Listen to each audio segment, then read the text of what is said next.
Hello everyone, welcome to the last day of J. Krishnamurthy and the Contemporary World Crisis Conference. We have been, I think we have been having a ball, a very, very interesting time in this conference. A lot of people have come, a lot of interesting presentations and engagement. And today's presentation is one of the most requested or one of the most anticipated because people want to know. A lot of people are very practical in their orientation, right? They want to know, okay, what happens in these schools. So teachers shared that yesterday, their pedagogical approach. But I think people really want to hear from the students what happened for them when they were in the schools and where are they now. So I think this session is really going to be exciting. So as I just said briefly, you all will have 15 minutes to share your thoughts, and we will start with Ashrita.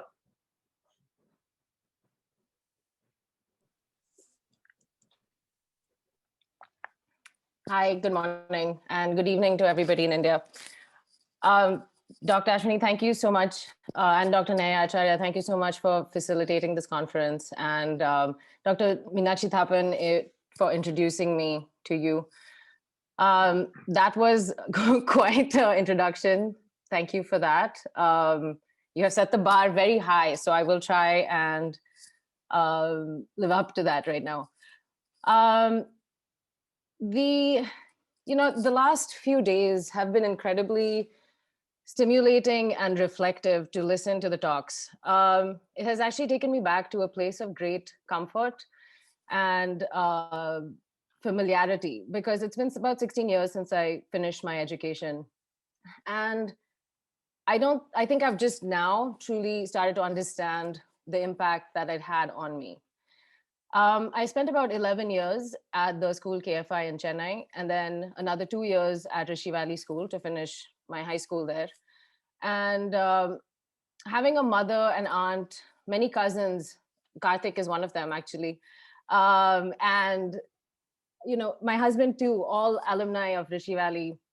It's hard for me to separate to pinpoint really what I learned from my education that's a traditional, my traditional education, and or what I imbibed from the environment that was created for me at home. I'm realizing that the beauty, in this is that one could not have happened without the other. And through this talk, I really hope to, connect experiences from my childhood and formative years to the person I am today. Sorry, I'm a little nervous. I get nervous when I'm talking to a group of people, but so just bear with me. You are doing great. Thanks.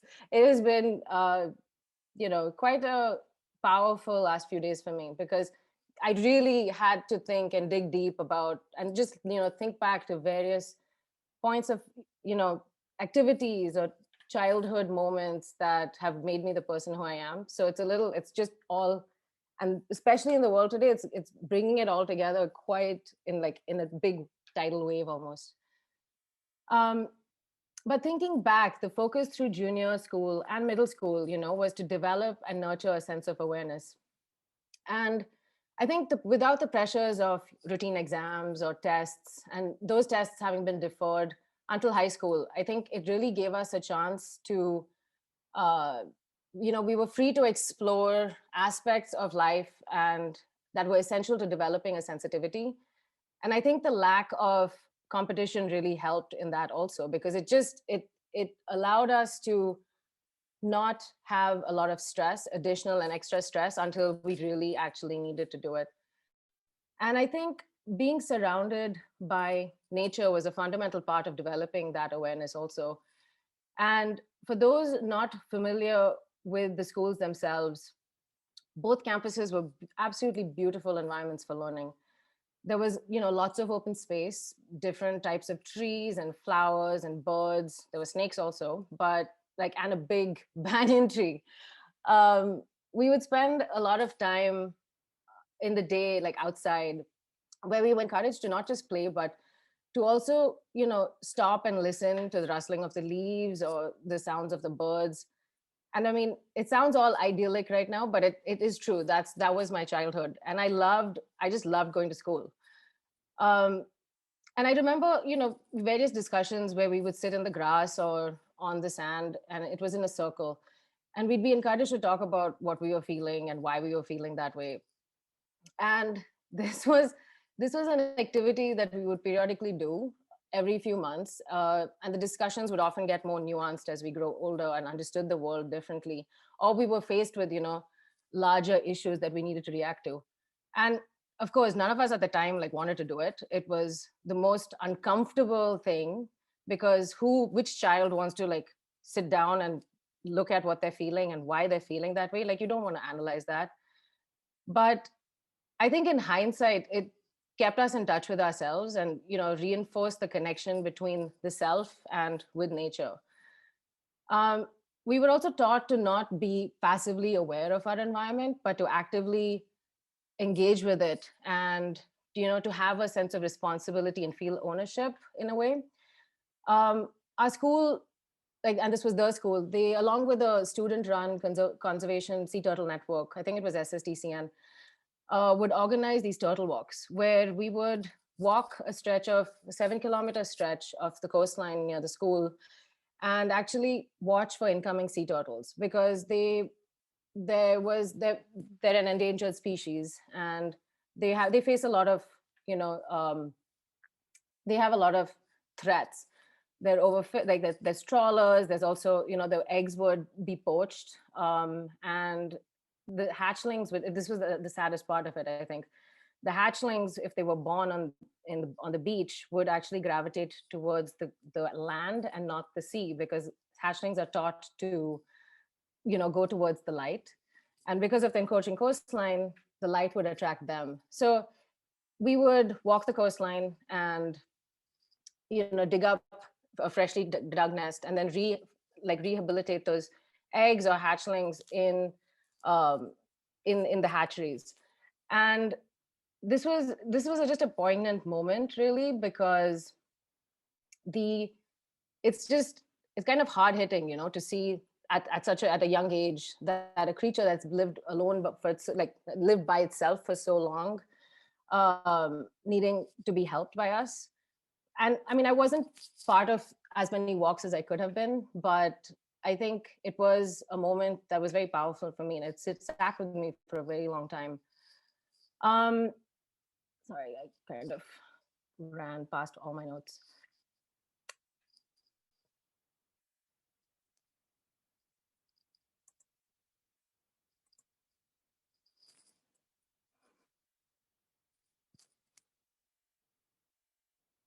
I'm so sorry.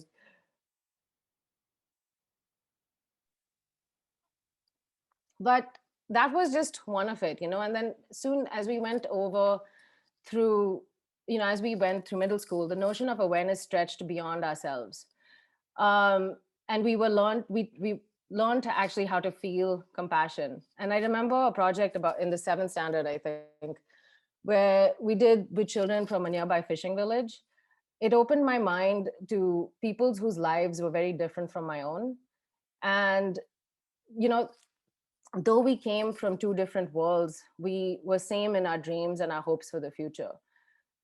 And we had countless other exercises like this, and it was hard at times because nothing nothing was sugar coated, and we weren't sheltered from any truth. We just, it was presented to us, and we had to figure out our own way of dealing with it. um, we were always encouraged to be inquisitive and curious, and to question the world around us, to accept the things that, to not accept things as a given, but to speak respectfully but freely. And I think the eighth standard for me was a pivotal year that way, because one of the one of the activities of that year was to put out a class newspaper. And to do that, we learned how to write an article, how to present facts, and do the research to check the fact from fiction, something that's become extremely important in the world today. And we also learned how any story could be twisted or presented in a biased way. And in the same year, our class also enacted an adaptation of George Orwell's Animal Farm.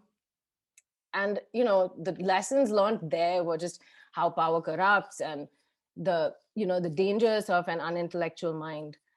And both were complicated and hard-hitting lessons, I think, now looking back. But truthfully, it was almost like a loss of innocence. Yet we were prepared, I think, enough for this, for the world we are currently in. And I mean, I've had the good fortune, extremely good fortune, to be taught with by some incredible people.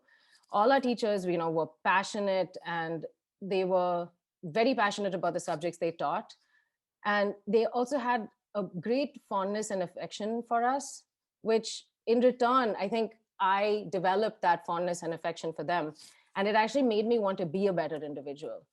Um, we weren't treated as kids that didn't know anything, but as individuals with a voice. We weren't told what was good or what was bad. We needed to work that out for ourselves. And I think the role of the teacher and the parent was to encourage us to be responsible for our actions and to understand the impact of it. I think I was about 8 or 9 when I had an encounter with a notion of morality. I hadn't done my homework, and we had a diary in which the teacher would write notes and would write the assignments and all of that. And I had forgotten to do my homework for some reason. I don't really remember now why. And I had attempted to forge my mother's signature. So a third standard child trying to forge her mother's signature. I mean, I think the teacher figured it out really quickly. And, I thought I was being really smart and I had saved myself from the immediate trouble.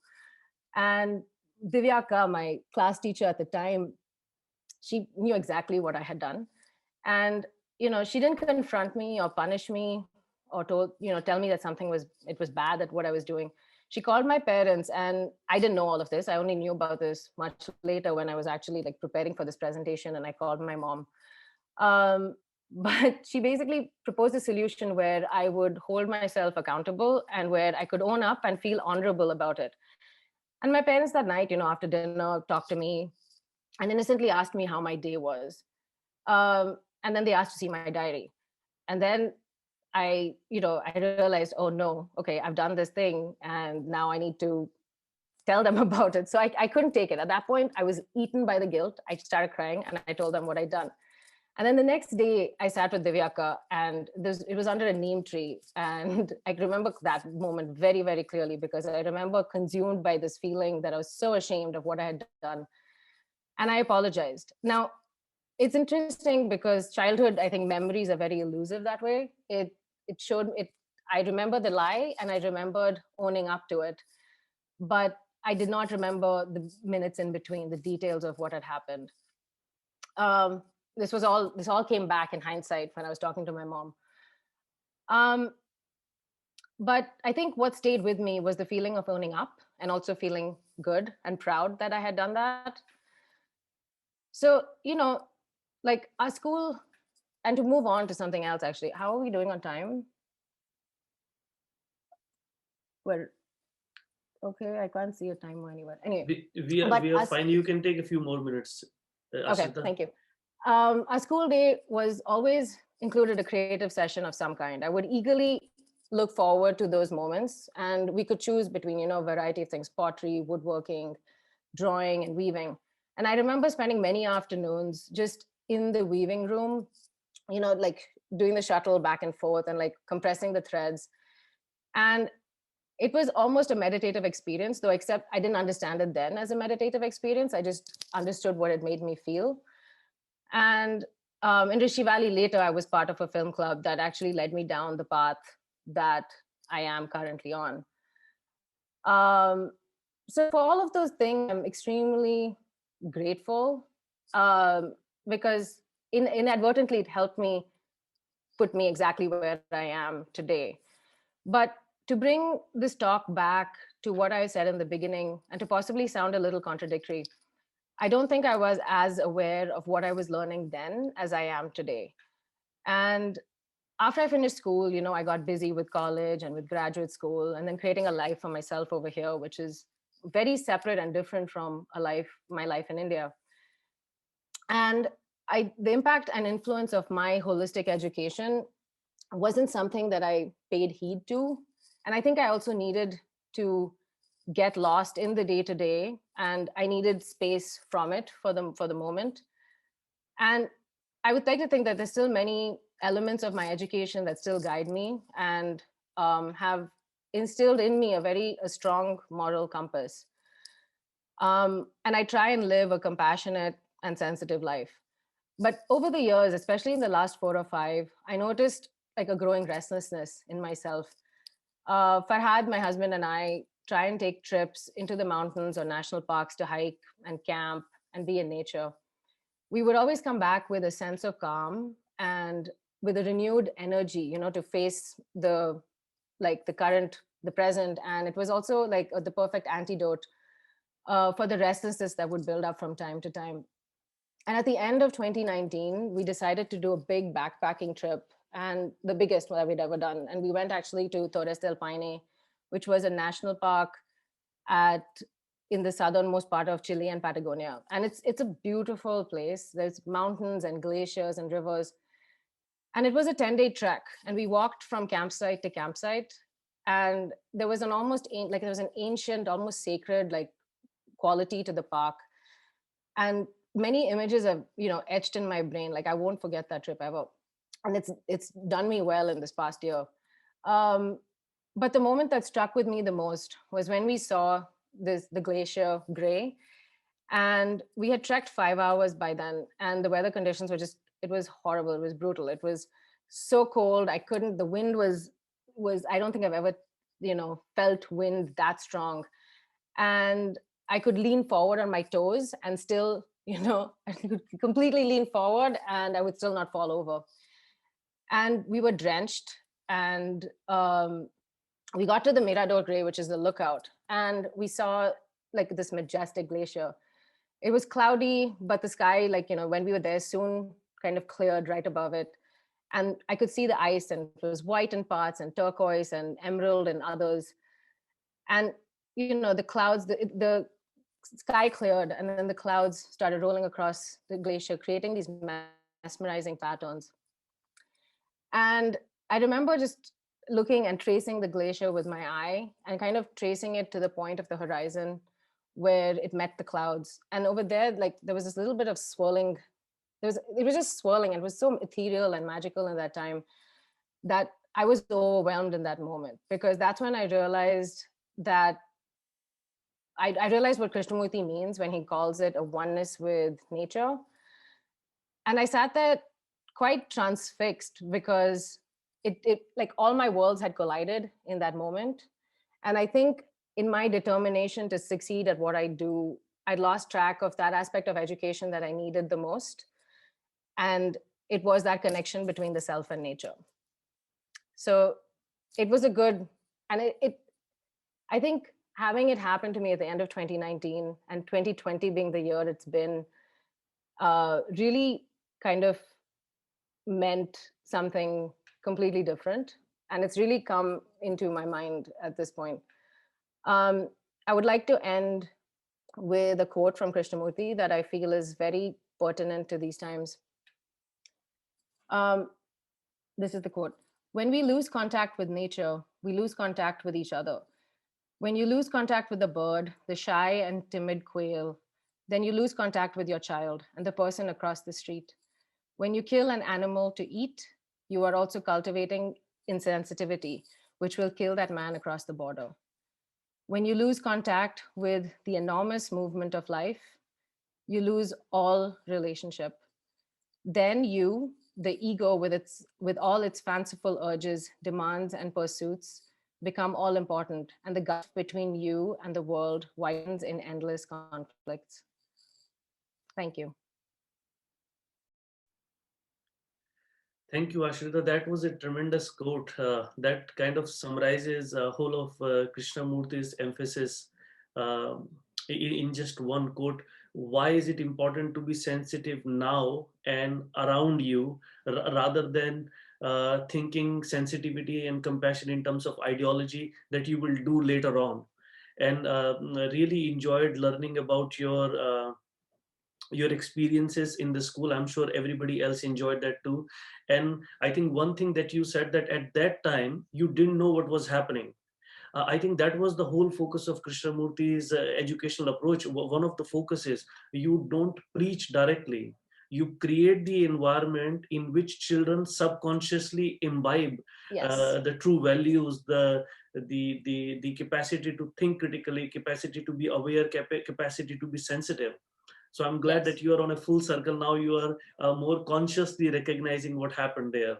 No, I am. And actually, that's the moment in Patagonia was so powerful because it literally everything just came together, you know, and it hit me as such a wave. I frequently go back to that moment now because it's just such a moment of solace.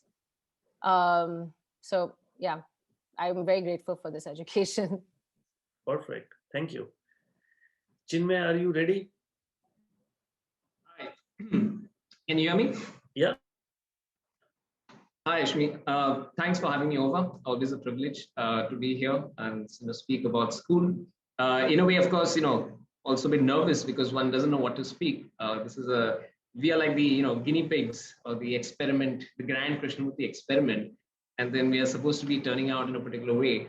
And if we don't, then I don't know what to do. So I'll start with this observation. I think the greatest thing about the Krishnamurthy experience for me was precisely that, to be honest, I really don't know much about Jiddu Krishnamurthy.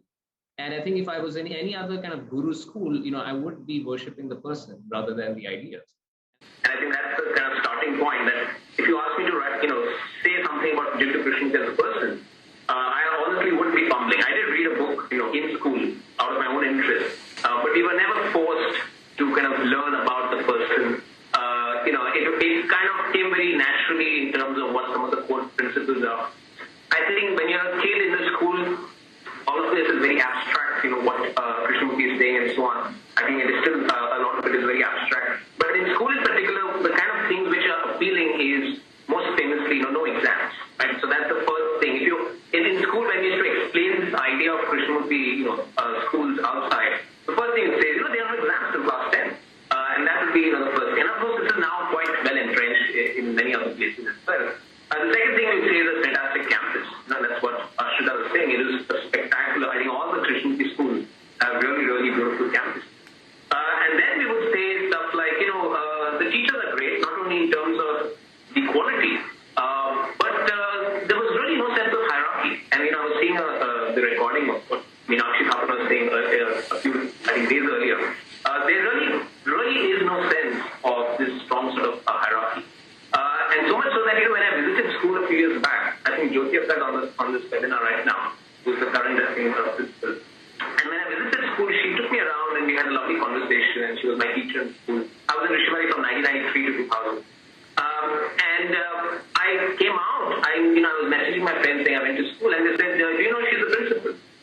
And I said, I didn't know that she's the principal of the school, and she just spent an entire day with me out there. And it kind of tells you about how flat the structure is. It really doesn't matter if you're a teacher or the principal. And I've seen this in so many other education institutions. The minute you have a director, or there are a lot of sort of hierarchies out there. And so the student-faculty interface, I think, was really nice.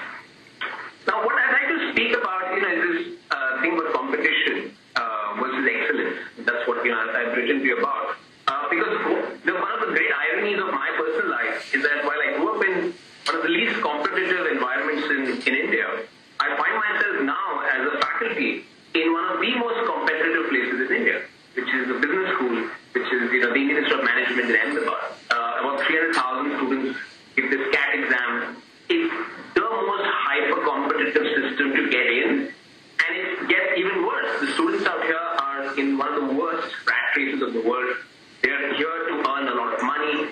And so for me, it's very interesting because it kind of hits me very hard now when I reflect back on my education at Rishivali School as to really how bad a system can get. I'm at really the extreme end of the competition kind of ladder out here. And so what I'm trying to do now as somebody in the educational space myself is actually to go back to many of the things, for example, that we learned in school. For example, in the courses I teach here, there's no exam. Right? So this is the starting point. And when students ask me, why don't you have an exam in your course, with any of the other courses exam, I say, I don't believe in this concept of exam. I think a concept of an essay where you can explore a particular idea works much better. So that's like one small difference.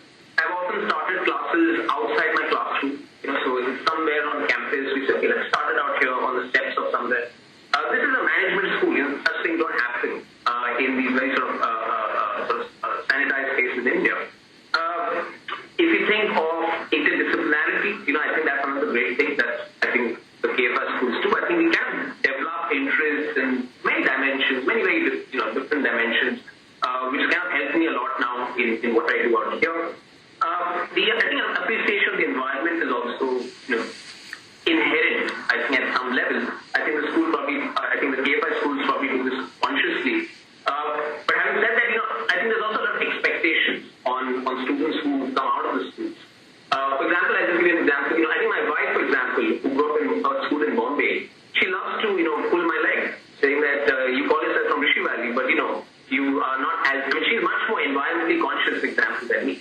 Right? And so then there's this natural expectation about what a person from Rishi Valley should be. And I think that's a natural tension. I think a lot of us face outside. That are we kind of mapping up to what the ideal was for a person who comes out of the school? And I think for a lot of us, it's very complicated. I don't think everything goes as per the KFI experimental plan. And I think there's a lot of variations which happen along the way. This thing about, I'll start the story of with sports. I was heavily into sports in school. In fact, I used to play for the Chittor district, cricket team and so on. I used to go for these tours around Andhra Pradesh. And that's when I really saw competition very closely, right? Because of this cricketing sports, which can get very competitive. And then we had a sports day on campus on Rishi Valley School, which was this remarkable event where, of course you're rooting for people to come first and so on. But at the end of it, you don't get anything. You don't get, you don't get a certificate. You don't get it. There's a podium, and then you get to stand on 1, 2, 3. There is a hierarchy on the podium. They're not made that flat, so you do get to stand 1, 2, 3. But that's it. And nobody really, we remember students now when they say, oh, this fellow is a very fast runner or very good at long jump. But we don't really remember it in terms of first and second. In fact, what I now remember, and we were just discussing on our sort of, batch WhatsApp group, is like we had a whole conversation on records, right? And who could run the fastest. But the fascination there was not about coming first, but the person who was, really doing it well. And so this thing about excellence, I think, was enshrined at a very early level rather than competition. And so it didn't really matter if you came first or second, but were you pushing the borders in whatever you were good at? So that's, I think, one great thing which I think KFI schools have kind of, really pushed in us. I did a survey of my batch. I'm sure the administration would love to have such surveys of what we are doing. And I did a survey about 10 years back for my batch. And there were 60 of us who graduated from Rishi Valley. Very few engineers, right? Less than, I think there were 6 engineers out of 60 students. Very few medical doctors. And just a huge range of professions. So I have a friend in Ahmedabad who's a sculptor. We have artists. We have pure science PhDs rather than the engineering kind of thing. We have journalists, writers, lawyers. There's just a stunning variety of professions that the batch has got into. I think kind of reflects, in a way, what the KFI schools are doing is working at some level. That is, people are kind of able to explore their interests at a much, much more broader level than what the average competitive society outside is doing. Now, of course, part of this, of course, reflects somewhat of privilege. I don't think the average KFI school is comparable to the average school outside. I think there is a lot of self-selection involved. Who is sending kids out there and so on. But I think even after considering that, there is something different going on in this, KFI school experiment as to batches are coming out. Another thing, which I think the KFI schools did quite well was there wasn't really a penalty for failing, in the sense that, I think what I see in a lot of the schools outside and colleges outside is that you can very quickly be considered to be a failure. So you don't get a particular grade or you're not doing too well. And there's this whole kind of thing that, you're a loser for life. And I don't think that was a sense, right, for, any of us at school. Because it didn't really matter if, you didn't do very well on a particular test or, in your studies. You could be very good on some dimensions, and the school kind of actively, picked on that and encouraged you to explore that, right? So it could be music, it could be arts, it could be sports. And I think that's why we got such diversity in our batch, in terms of the professions that we chose. So this emphasis, I think, on excellence, in a sense of just pushing yourself in whatever you think you can be good at, instead of ranking yourself as others, I think is a very strong part of what I took away from school. Other aspects, of this, I mentioned the environment. I don't own a car, for instance. In fact, our family have 3 cycles, and that's how we live. But this is definitely coming from Rishi Valley. There's no way this is happening. In a sort of upper middle class income family in India. I think all of us have cars at some level, but we don't have So that's a very conscious decision made. So over the last 10 years, or at least the 5 years in Ahmedabad that I'm living in, there's been no car. So there's definitely been a lot of imbibement at a very kind of subconscious level. As I said, I really don't know who Krishnamurthy was. Right? And maybe at some age in life, I might kind of become more reflective and start reading much more on Krishnamurthy. But I think that the people who are coming out from these schools can see the value of it. A lot of it, which Aashrita spoke, the value coming from the focus on excellence rather than competition, the value coming on focusing on environmental issues, on creativity, on aesthetics. For example, in the courses I teach, something as simple as a course pack. And this was just so boring. I mean, I went to this publications office here, and all these course packs have the same cover. And they just have the same cover going on for years and years. And I said, look, I want to have something completely different. And you're the first person who's talked to us about aesthetics of course management, something very, very trivial in a management school. And again, when I reflect, I said, where is this coming from? It must be at some very foundational level, from Rishi Valley. Another thing I think which, at least for me, worked a lot was reading books.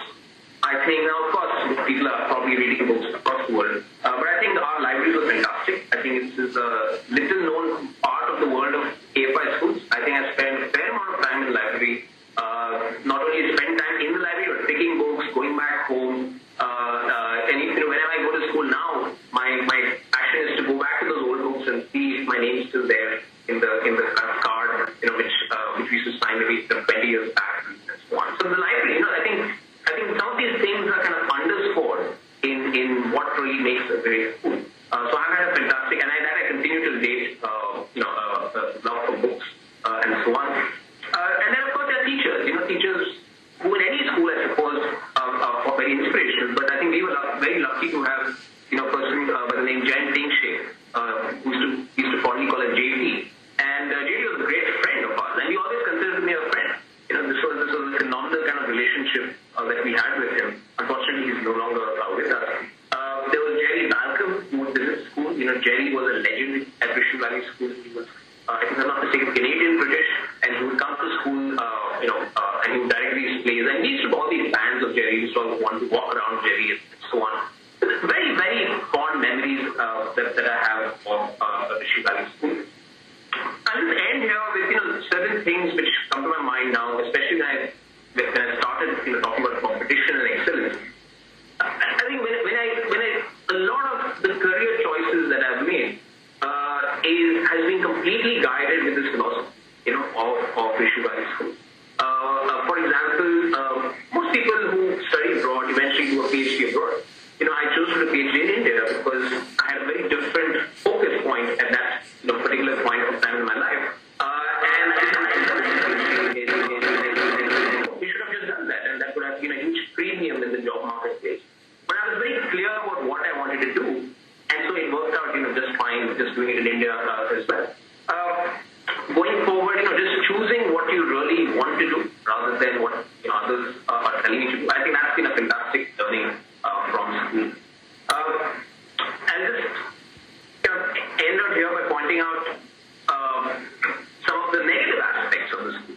Right? What I think, because I think one of the great things that the school does is that it makes us very reflective and, as I think Aashrita was saying, critical thinking.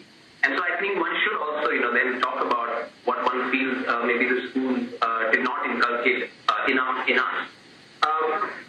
This is not criticism of the school, but I just think out of people who are coming out of the school, one of the observations a lot of my non-Rishi Valley friends have made, is that you guys are always clinging to each other. And that is, you guys are just completely into each other, and you don't care about the world beyond you. And I think there's a lot of truth in this. Now, this is again not an indictment of the school. It could be just the fact that we grew up in a boarding school, we're all bonded with each other in a very different way. But I do think, there's, I wouldn't say sort of elitism, but when we go out and we see another Rishi Valley person or another maybe KFS person, I think we get transported in a very different world. And so it's more a criticism of ourselves rather than the school, that we kind of ignore everyone around us and think maybe that we belong to this special world, which maybe is not really special. I'm leaving it open out here that maybe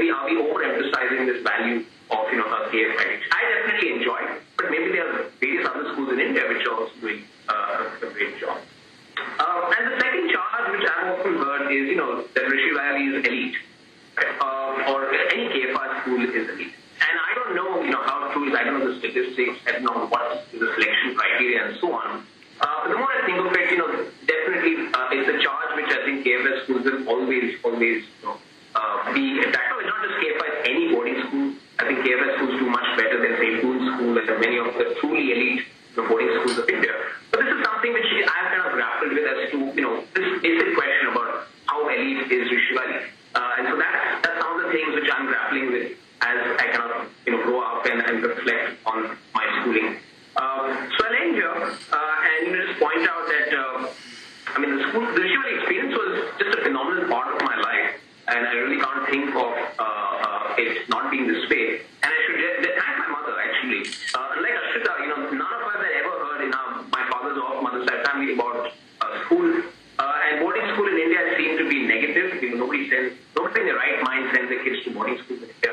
And so it was a great decision. And I'm saying this because my mother's on the chat. I can see her name out here. So, so I'm just telling her that it was one of the greatest decisions she made in her life. Was to put me in school, because I really had a fantastic time. In fact, so much that when I have to introduce myself in any forum, I insist on putting Rishi Valley School in my bio.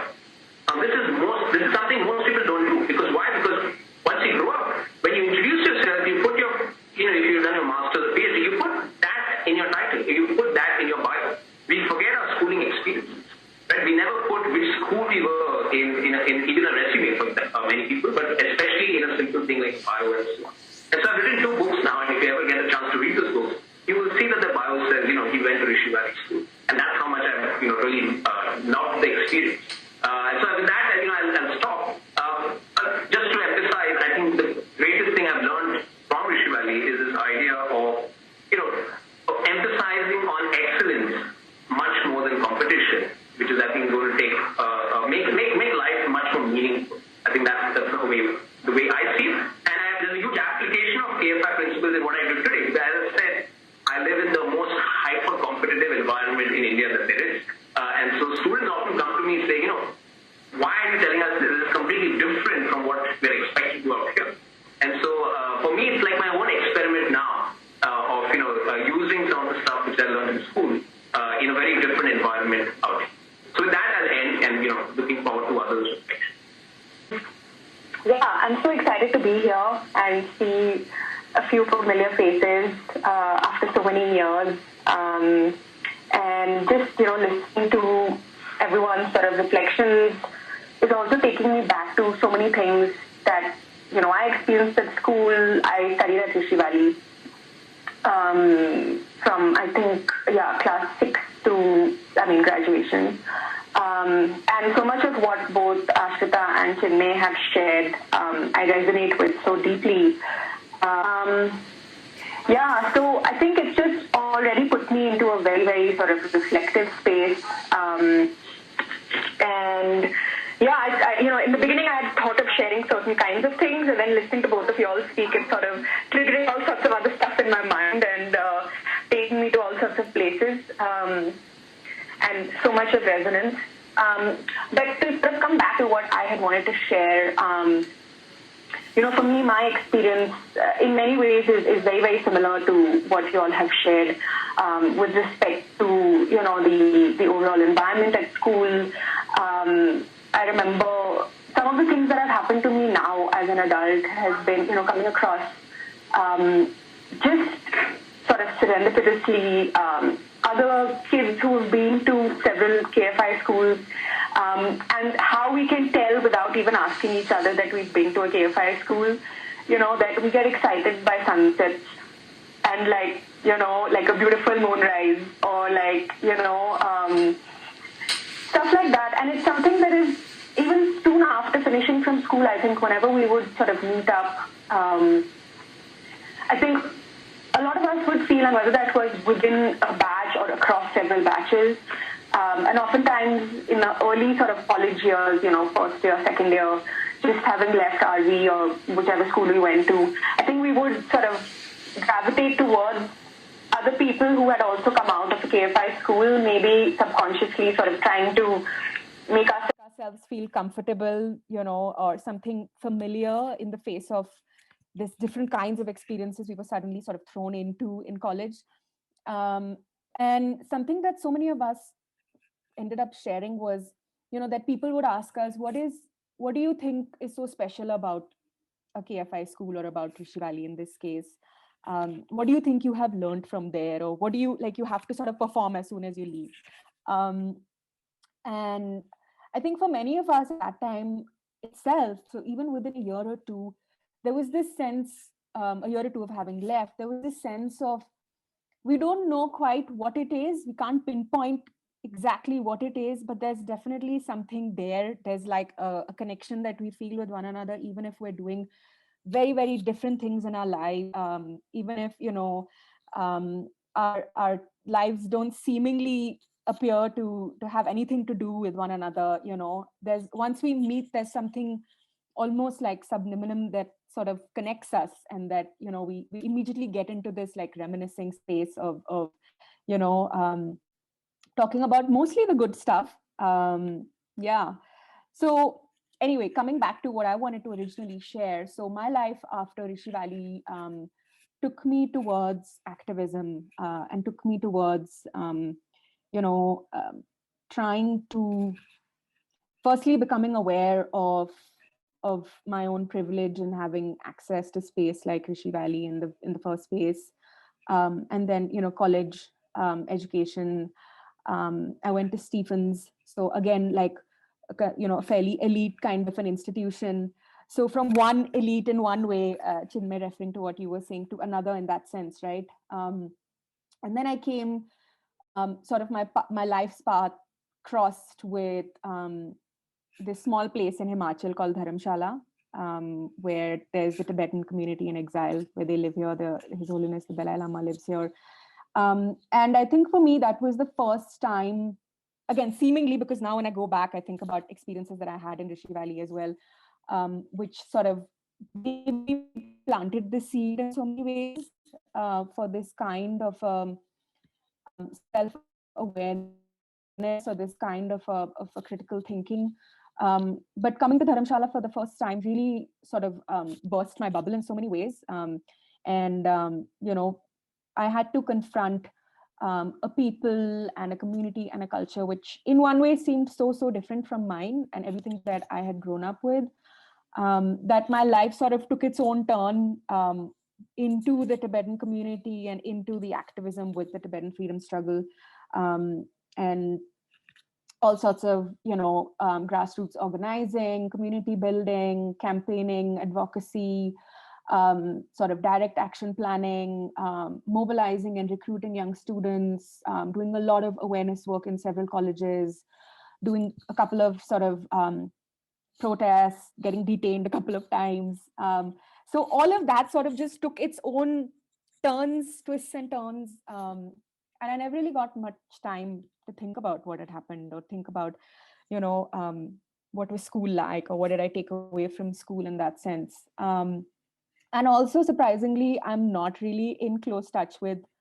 many folks in my batch. And there's like quite a few of us as well, who are not so sort of into each other all the time. But whenever we meet, I think gradually, as you sort of also get that space, like you were saying, Aashrita, and you sort of get that distance, and you sort of move through the early years of figuring out whatever it is that one wants to do with one's life, and the way in which particularly one wants to build one's life beyond the sort of materialistic and careerist sort of ideas, but really what sort of values are driving the work that I want to do. How am I making an income?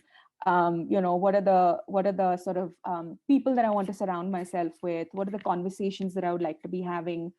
So once one sort of moves ahead of that initial anxiety of it all, almost, that's when this sense of sort of reflection or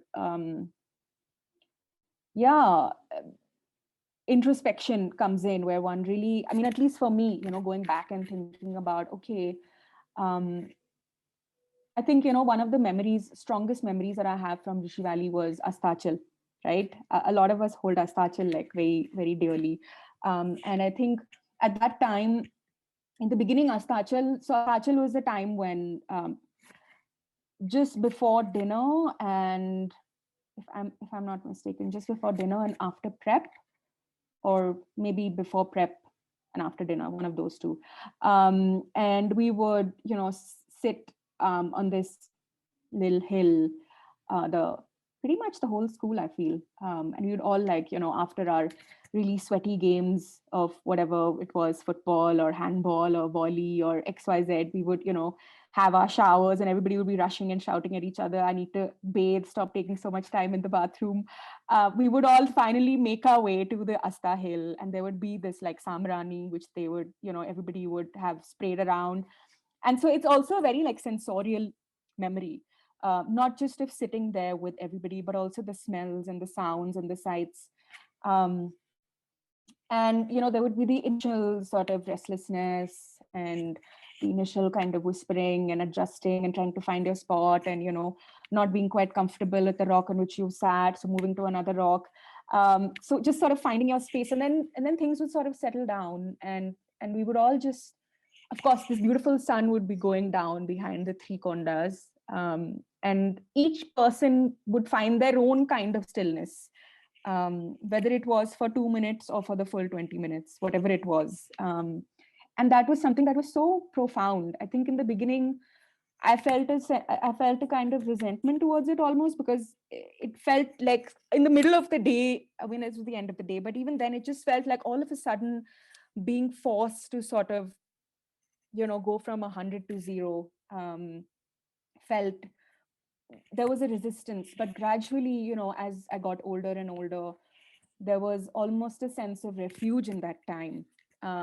Taking those 20 minutes or 15 minutes or whatever time that it lasted to really, and this happened so subconsciously. It was not like, okay, today I'm going to really make the most of my Astachal time, but it kind of just ended up happening as a part of the process of getting used to that stillness, getting comfortable with it, and then almost like craving that time. And I feel like one of the things, and in a way, maybe it's like a sentimental thing, or maybe, I don't know, one of the things I find myself doing even now and through the years, has been, this excitement with sunsets, is, finding a moment. And it's not just, oh, wow, I want to take a beautiful picture and put it on Instagram. It's, something much deeper than that. It's something which is like almost a reminder. And it's not even that I think about RV when I'm appreciating a sunset, right? I'm connecting with a part of myself which I first sort of became aware of at Astachal with the rest of like 300 people sitting on that hill. So it was it was also a very, very personal thing, but it was also a community thing. It was also like a cosmic thing almost, so it was at so many levels, this sense of connection, that even though I feel like I'm not, I don't know what's happening in my batch. I don't know who's getting married and who's having kids and who's doing what. But I know that tomorrow, if we meet, there will be this sense of a connection, or this sense of, something very special that we have shared, something very, I don't really have the words for it. But, in my activism, one of the things that I've really been struggling with in the last 2-3 years, having moved from more sort of human rights and political sort of advocacy to more around gender and sexuality, and then towards sort of anti-oppression and diversity and inclusion work.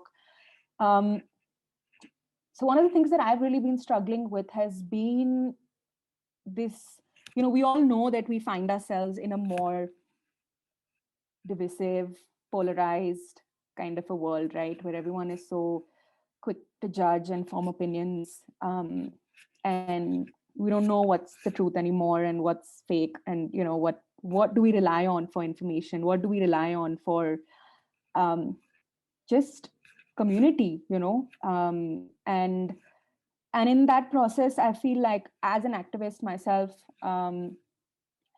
sometimes I feel like maybe I have become that which I've been trying to fight also, in a way, this sort of polarization of now being on the other end of the spectrum of like the so-called progressives, of being holding on so staunchly to what this idea of being right is, or what this idea of being inclusive is, what this idea of being equitable or inclusive, all of that, that somewhere that ability to really connect with another person, regardless of what their politics may be, regardless of what their value system even may be, what their how they're sort of making, I think in the activist circle also there's this sort of looking down about people who are so-called like sellouts and all of that, right? So being, again, I have also been forming judgments of people. I have also been forming these prejudices of who is a bhakt or who is a sanghi or who's a whatever Trump supporter, who is a the stereotypical other in that sense. And the theme, I guess, that I've really been coming back to, especially during COVID, because it forced us to really, in many ways, go inward and really reflect and question so many things about how we found ourselves in this place, beyond the virus itself, so beyond like the medical aspect of what is happening. That how do I actually come back to a place of tolerance? How do I actually come back to a place of compassion and empathy, because at the end of the day, and that's bringing me back to also school and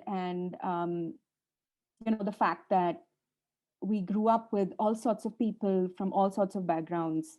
And yes, if you were to look at perhaps demographically speaking, most kids had more than others, sort of financially or materialistically speaking.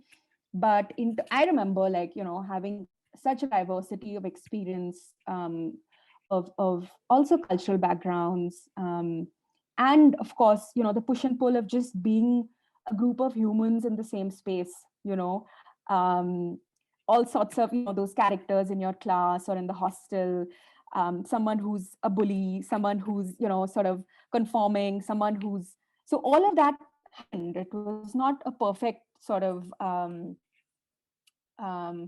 neatly ironed kind of space, right? All of these tensions that we find ourselves living through in some way also existed at that point. It's not like they weren't there. And I don't know, maybe I was aware of them, I feel like. And I'm grateful that I was aware of them, because that gave me that ability to, negotiating things in, I don't know, greenhouse 8 standard with like seniors and juniors or whatever, trying to figure out what to do with this like kid who's suddenly become super violent and is basically homesick but doesn't know how else to show it and is acting out on somebody else. So really trying to break down to that very simple level of also empathy that yes, we're all sort of going through something. We're all sort of trying to make sense of the world around us, and just because now we're sort of more adults, in the sort of conventional definition of it, don't have it figured out. We're still sort of figuring it all out, and it doesn't get easier as you get. Can you guys still hear me? I think I froze. My internet has been fluctuating. We can hear you. Okay. Yeah, there was I some can disturbance, but I wasn't sure whether that's my internet or whether that was yours, because ours collapsed Yeah. just before. Yeah. Okay, great. So that's something that I have been coming back to, right? Like, how does one really come back to this point of, and something I think which later on, having come to read some of Krishnamurti's work, and mostly just through like the Sunday dialogues that we would have. And it was always such a tough choice between the Sunday dialogue and folky, because for me, like both were really important. I had to like physically dance, but then I also had to like mentally be there and like be a part of these conversations. And so it was always like a tussle, but I never, I always felt, and they were both so meaningful in so many, in such different ways. Dialogue was such a special time when I think mostly it was for 8th and above students. It was a completely optional time, where, and I don't even remember if there was a specific text or a theme that we would be discussing. It would just be like, okay, how are you feeling? Is there something you would like to talk about?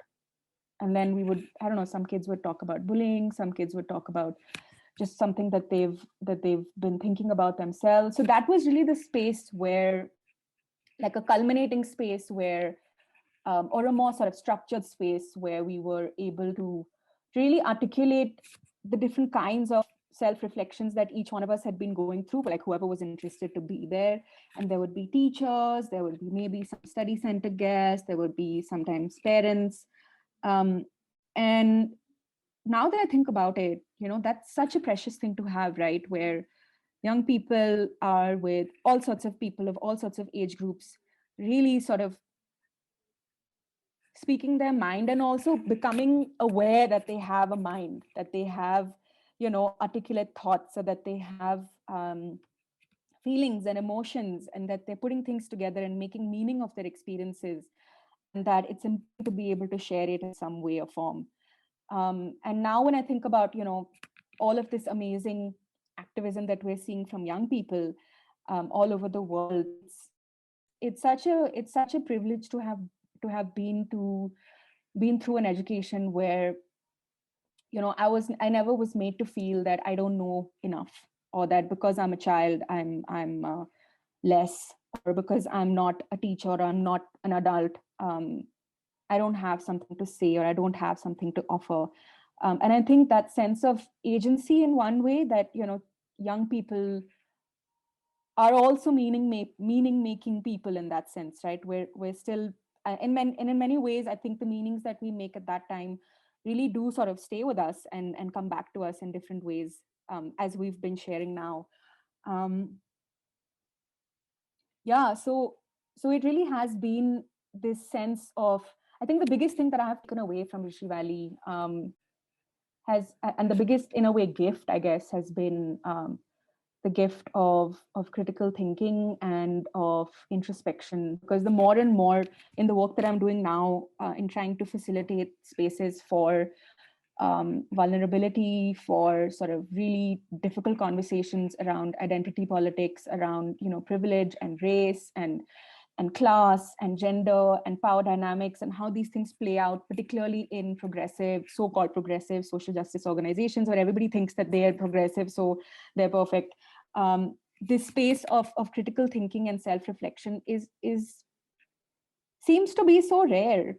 And at the same time, I have come across, which at the same time, something that has been very humbling has also been to have come across the individuals who have not been to KFI schools at all, and have yet, and so that in a way is also breaking this bubble of everything that KFI appears to be, which is also, everything that we're sharing, but the fact that this humility also in recognizing that, no matter what your sort of educational or societal, cultural, whatever backgrounds may have been, that capacity to reflect and that capacity to be introspective is inherently a human thing to do.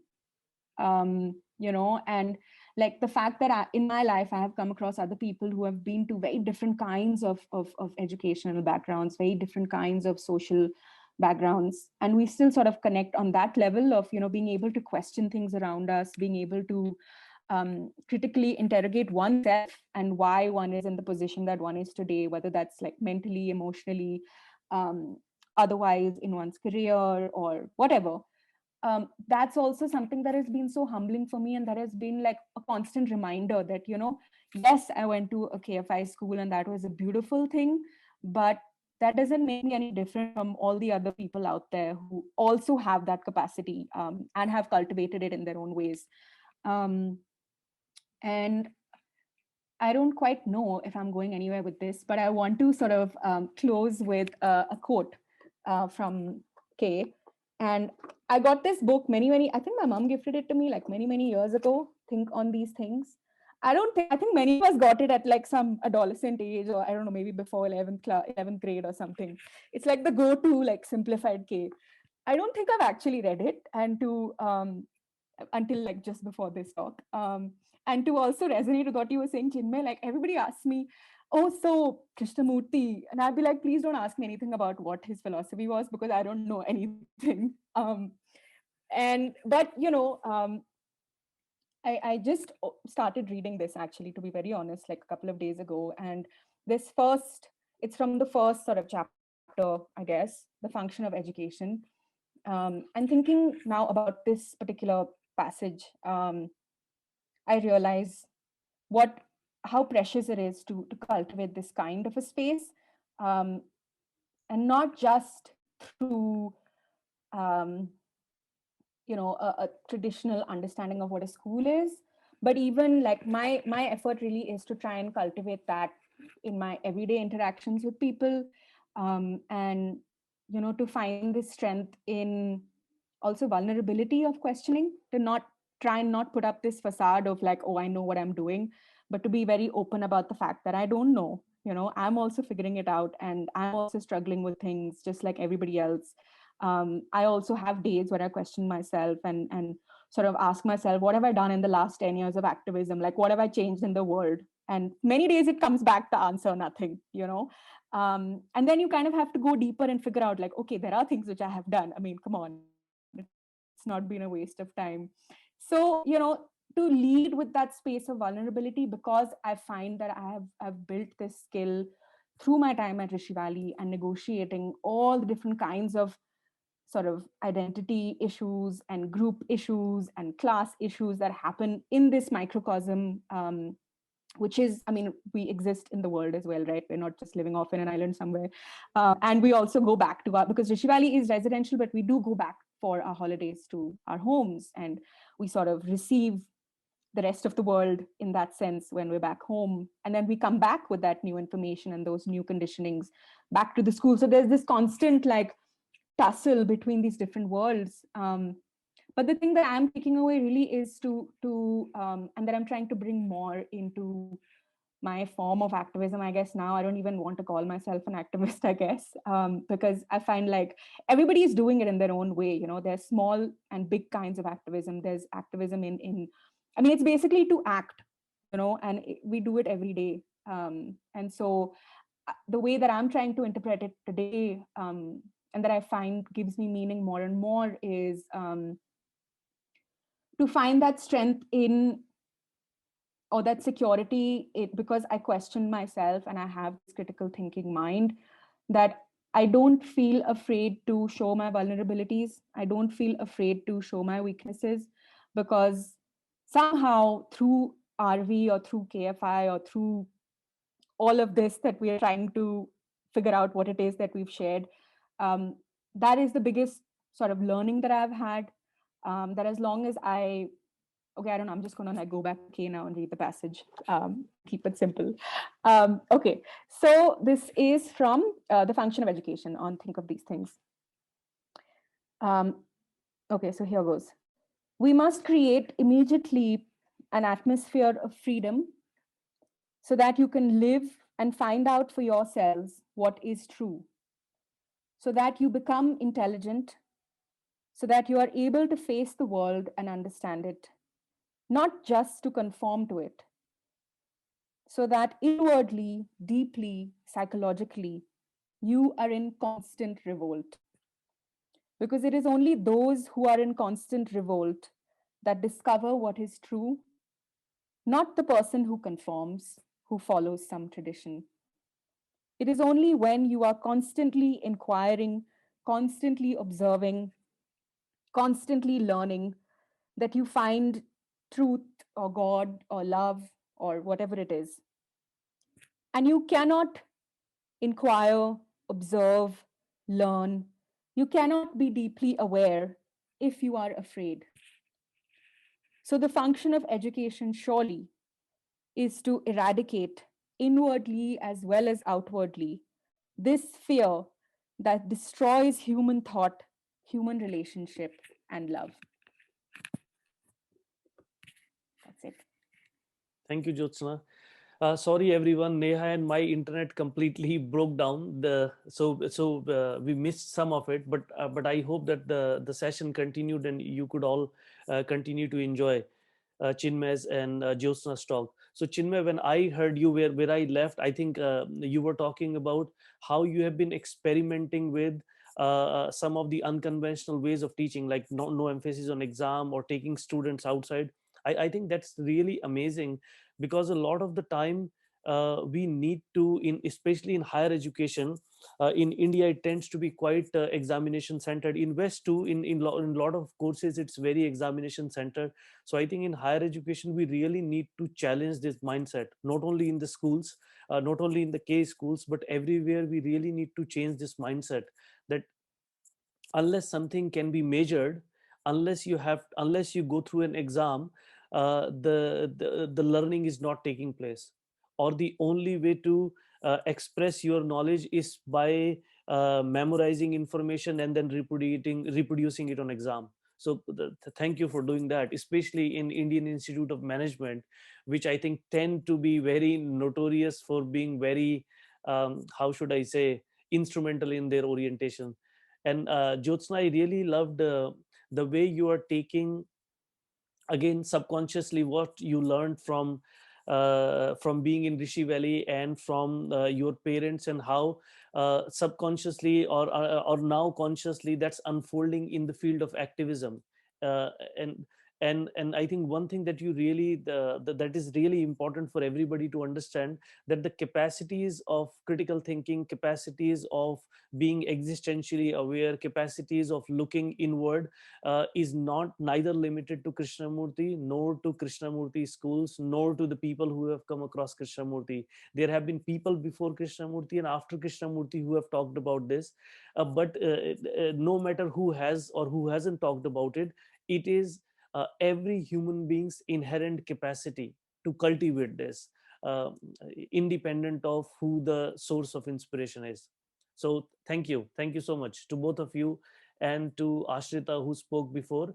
So maybe let's just take a very quick couple of minutes of break, and then we will hear from Kartik and Tara. Thank you.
Kartik, are you ready? Yes, can you hear me? Yeah. All right. So, hello everyone. It's great to be here. My name is Kartik, and I went to the school KFI in Chennai in a campus that was an 18-acre jungle, which kind of offset the urban environment that we grew up in. So, for me, I think one of the most valuable aspects of my education was being made aware of the fact that we were being conditioned while it was happening. So what that meant is, like, we were always encouraged to think and choose for ourselves. So it's tremendously empowering to not have to break out of an oppressive system, which is a privilege that most Indians, I feel, don't have currently. Right? Just give me a second while I look up my notes. Right. So because we were always encouraged to think for ourselves, it sort of provided a framework of tolerance and acceptance that allowed us to chart our own courses. We were never asked to follow or like emulate anyone. And I think one of the beauty of like a Krishnamurti education is that his philosophy was also packaged to us in a way that was not preached. It was up to us to take what we wanted out of it. And I think that was a very valuable aspect of this education. So Krishnamurti said that truth is a pathless land. And what I interpreted that to mean is that one is that truth is individually different and multifaceted. And also, if you really think about it, like all roads pretty much lead nowhere. And while that might sound a little bit like existential angst, it goes a little deeper to suggest that you can choose to find a path that resonates with you. So this task of finding meaning in a seemingly meaningless world doesn't have to be a serious undertaking. It can be sprinkled with love and joy. So to put it in other words, finding a path to the heart. And throughout the entirety of the 14 years that I spent in this school, we were constantly encouraged to find such paths for ourselves. And this is something that's reflected in what Chinmay was also saying about like how there's such diversity in what people are choosing to do with their lives, which is something that's happening in my batch too, in that everyone chose to do something that they resonated with. And there was no one to tell you like what you're doing is right or what you're doing is wrong. And I think that was tremendously empowering because in the years since when I've spoken to people about experiences they've had, so many people have come to me and told me about moments they've had where they've had to break out of the system or they've had like blinkers on, some type of rose tinted glass that they had to get past to be able to really find what's in tune with them or what they resonate with. And in retrospect, I think like having everything open right from the get-go was incredibly useful in the sense that we were allowed to be who we are, like choose paths that resonate with us. Another sort of parallel to this is when Alan Watts said something along the lines of life shouldn't be thought of as a journey because that implies that there's a destination. Instead, it's a kind of a musical thing. We're supposed to laugh and sing and dance along the way. So another thing that must be acknowledged alongside this is that privilege for me definitely has a part to play in this because without that, like so many factors, right? Being born a male in an upper class Indian household, I was allowed to take action on the choices that I wanted to make. And I fully recognize that it's not easy for most people to be able to make choices when certain parts are walked out of necessity rather than choice. But I think for me, what was really important while growing up was the ability to be able to choose, to be told that it's all right to choose whatever path that you want to go on. Because in the end, you're the only one who can find what resonates with you. So in a sense, it encouraged me to discover myself, to figure out what really made me motivated, what I wanted to be in resonance with through what I chose to do later in life, you know? So I think while all this was happening, it also laid a foundation for like a strong mental health because of all of this self-reflection and inner work that we were constantly being put through in school, whether in the form of like culture classes where we discussed issues that faced our classes, and, you know, it really gave us that sort of ability to think for ourselves. In a way, I would say it's like we weren't being guided by Krishnamurti, rather we were guided towards guiding ourselves. Like we were put at the forefront and we were told that it's all right to make your choices and figure out your life paths. This is one really influential aspect that I think stuck with me all throughout the education. And another one that's very important, and I think anyone who's gone to Krishnamurti school can agree with me, is highlighting and strengthening this connection with nature. Because of the campus we grew up in, we grew up with trees that for me were like equally my friends as like the human beings around me. You know, there were so many moments in our free time when we were running around barefoot, hanging around the trees. There's even one memorable occasion where a bunch of us like climbed up this tree and then pretended to be stuck on it so that we didn't come down for class, you know? So not only did it like highlight this connection with nature, another aspect of this education is bringing about awareness about local issues. And this was done in so many ways that I can't cover all of them, but some of the most important aspects of this education was going on field trips where we got to meet influential people like, say, Aruna Roy, who was the person who started the Right to Information Act, made it like a like a like a movement that actually benefited people. And we got to meet her, speak to her, and like see examples of people who live in harmony with nature and really embrace this path of being on their journey. So, um, so yes, nature is alive, it's magical, it interconnects all of us.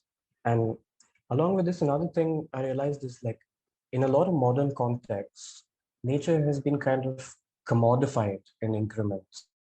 Like we don't see it as something that's interconnected to us or something separate so that we can profit out of it or like use it as a commodity. And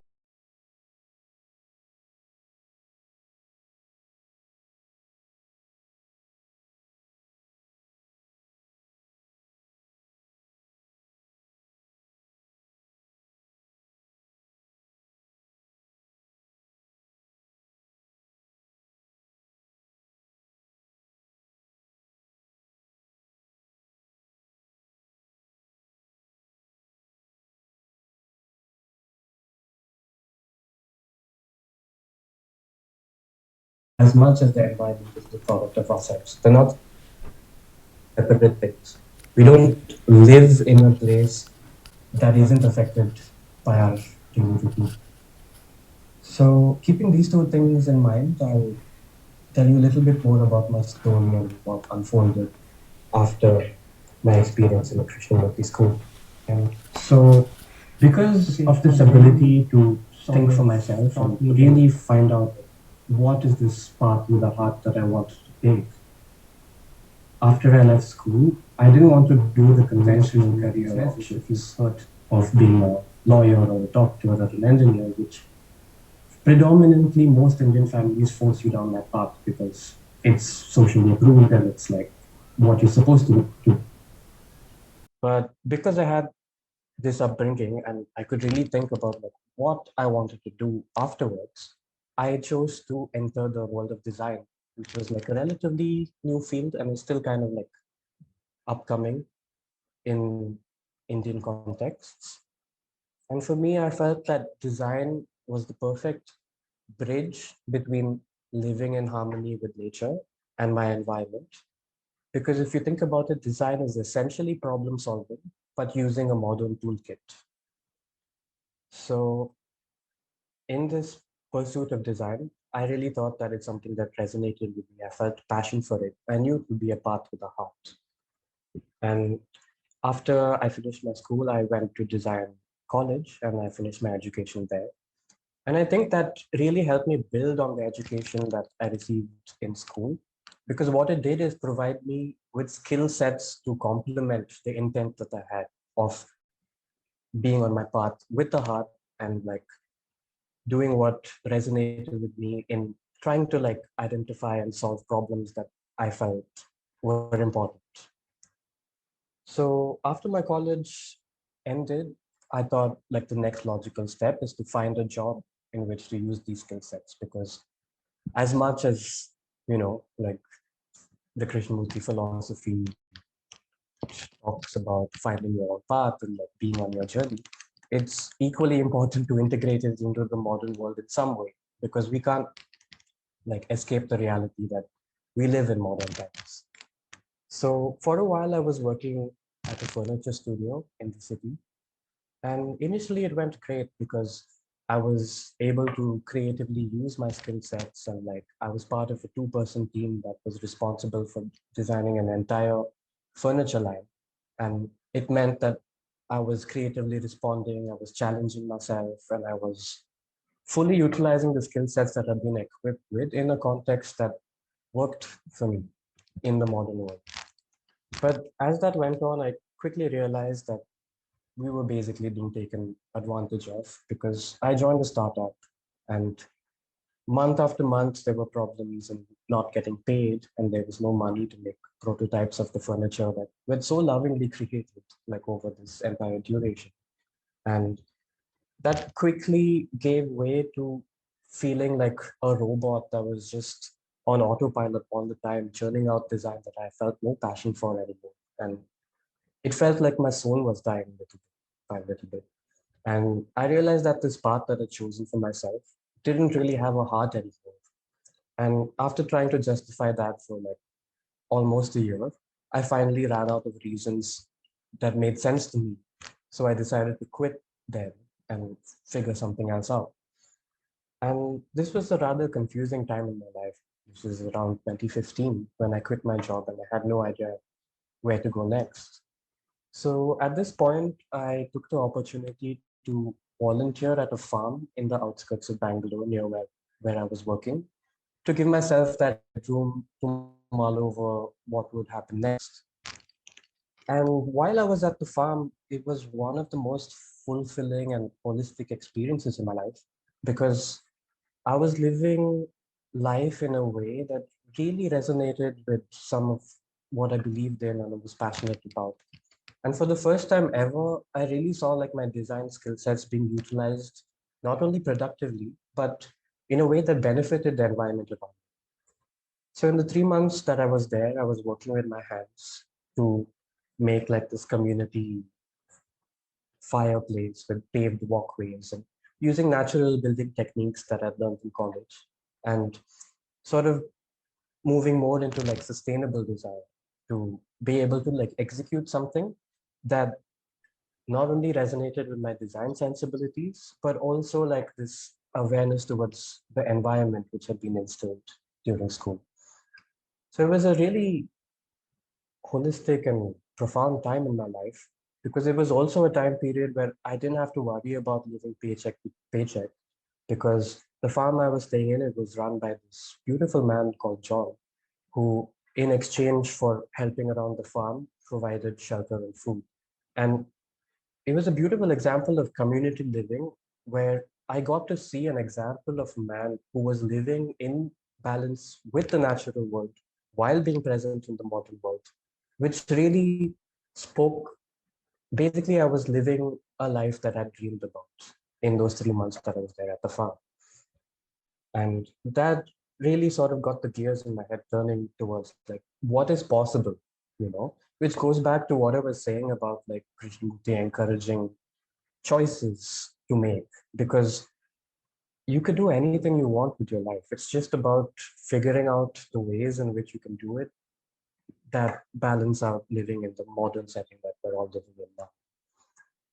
So after this stint at the farm, the next step for me was this gave me a sort of idea to use my design skill in a way that resonated with me and utilize it in a way that could be profitable and worked for me.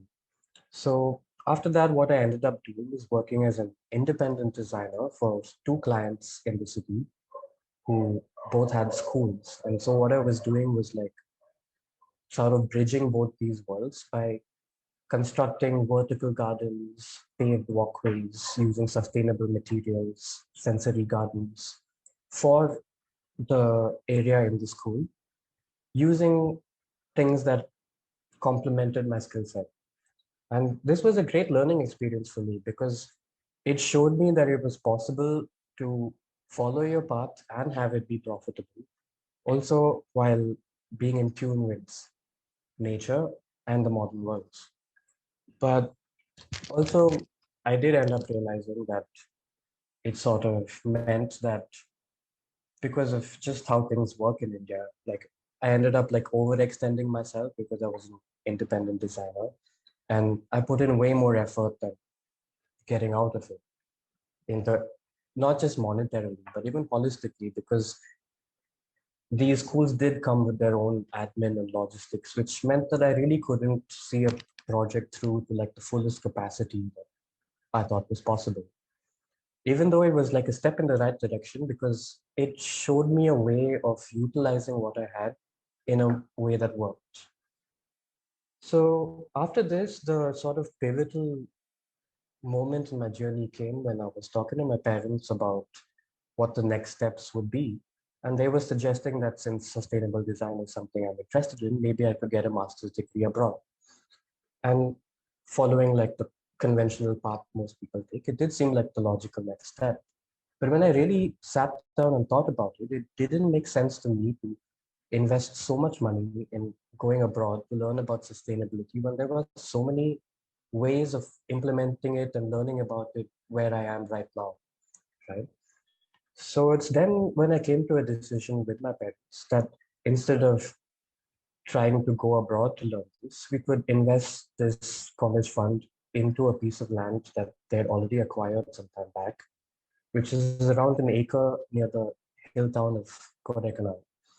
And the idea was to basically emulate what I'd learned in this farm experience of living there for 3 months and trying to recreate that on my own and really sort of put efforts into not just working sustainably, but living sustainability and designing all aspects of that lifestyle. And since making that decision, things kind of happened serendipitously as they all came together. I found a place to stay in Kodaikanal that was affordable. And when I first moved there, the land was like little more than a slope on a hill. And over the course of time, I've slowly worked on like setting up basics, infrastructure, and I lived in the tent for like nearly 2 years while that was happening. And that might seem hard, and it was, no doubt, because you're living in a tent and it's quite minimal. It's off grid, there's no road access. You have to be responsible for every single thing that's happening.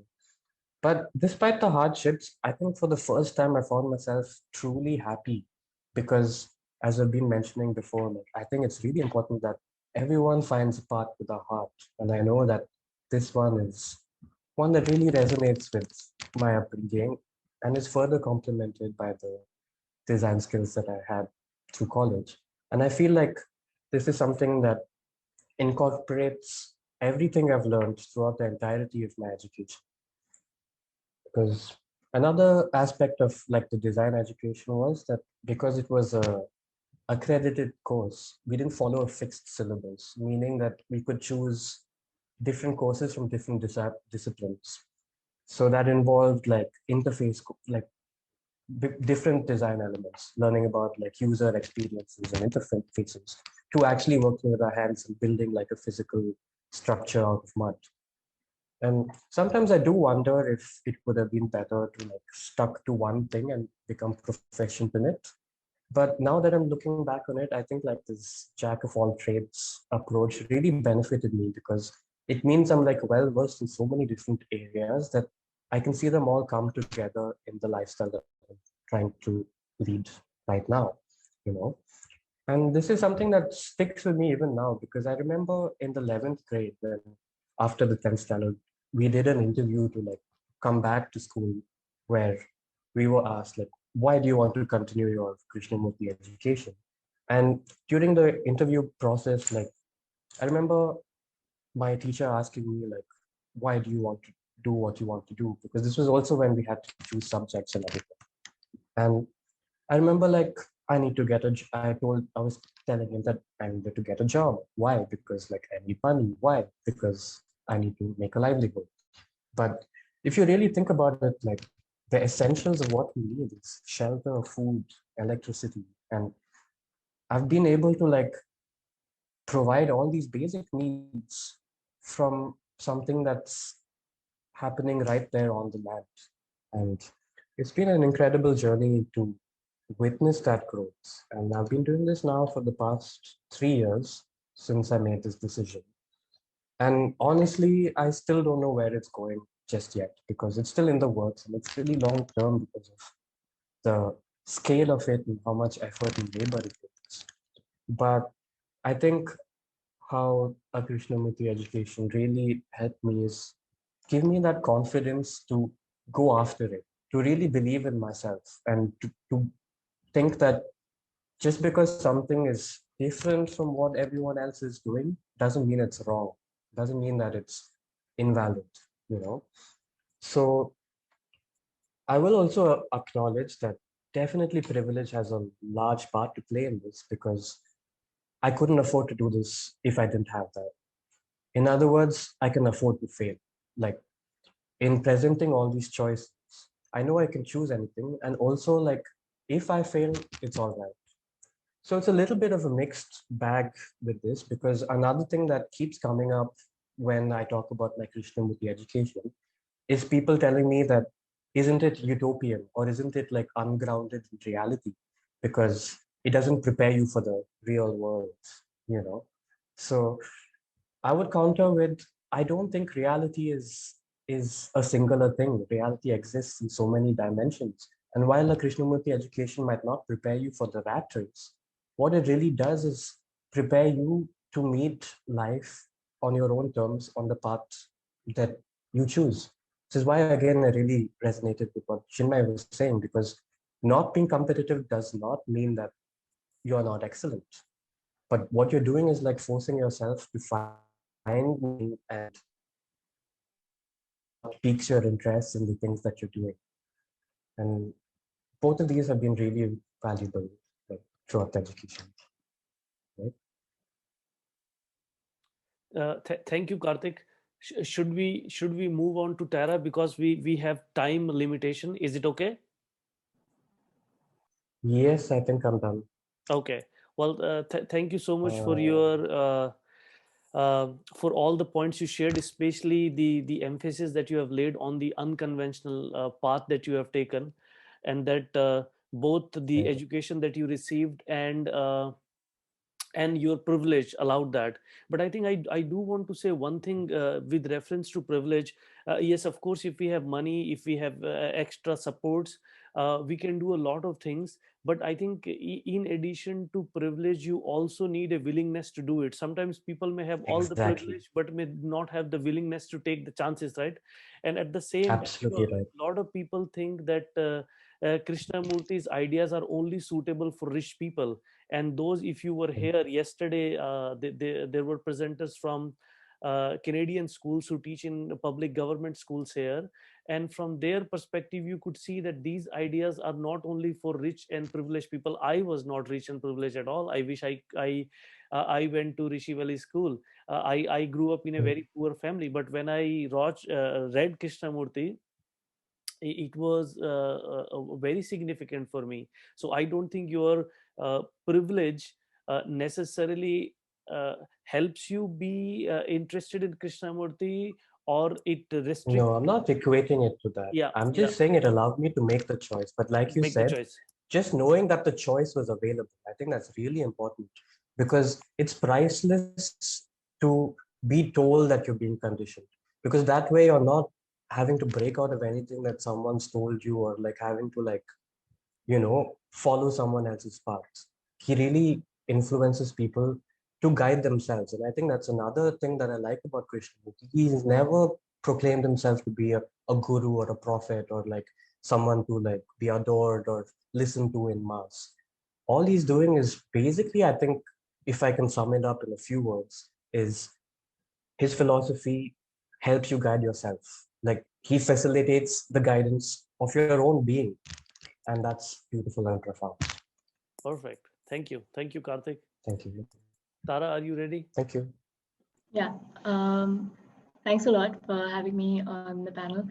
I think a lot of what I'm going to say has already been said in many ways by everyone who spoke before me, but I will say it anyway. And I'm going to refer to my notes because I'm a very nervous speaker, so I cannot do extempo speaking. And on that note, today I'd like to talk about how studying at the school in Chennai and encountering Krishnamurthy's writings at different points, whether it was a part of classroom discussions during general studies and culture classes, or when we encountered him at the yearly assembly we have to mark his death anniversary, or on the rare occasion that I was inspired enough to pick up one of his books on my own and read a couple of excerpts, how this has helped me make sense of some of the anxieties that I have experienced growing into this world today.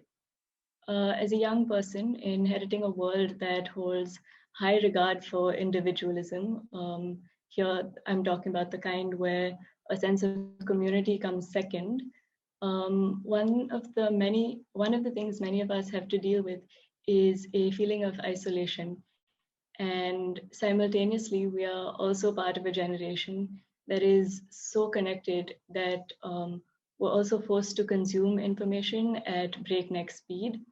And this leaves us hardly any time to think and reflect on today's circumstances before we have to confront the future. So we hardly have time to process, say, today's news about some politician with a fascist streak in 3 different countries, or the worsening climate crisis, or the problems of exclusion and identity.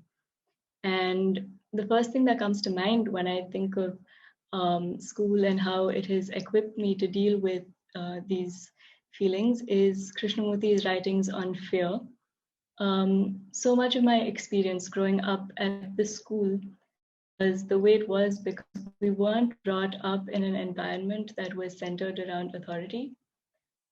Even if the teacher's word was final and we had to accept it, we could always discuss why that decision was made.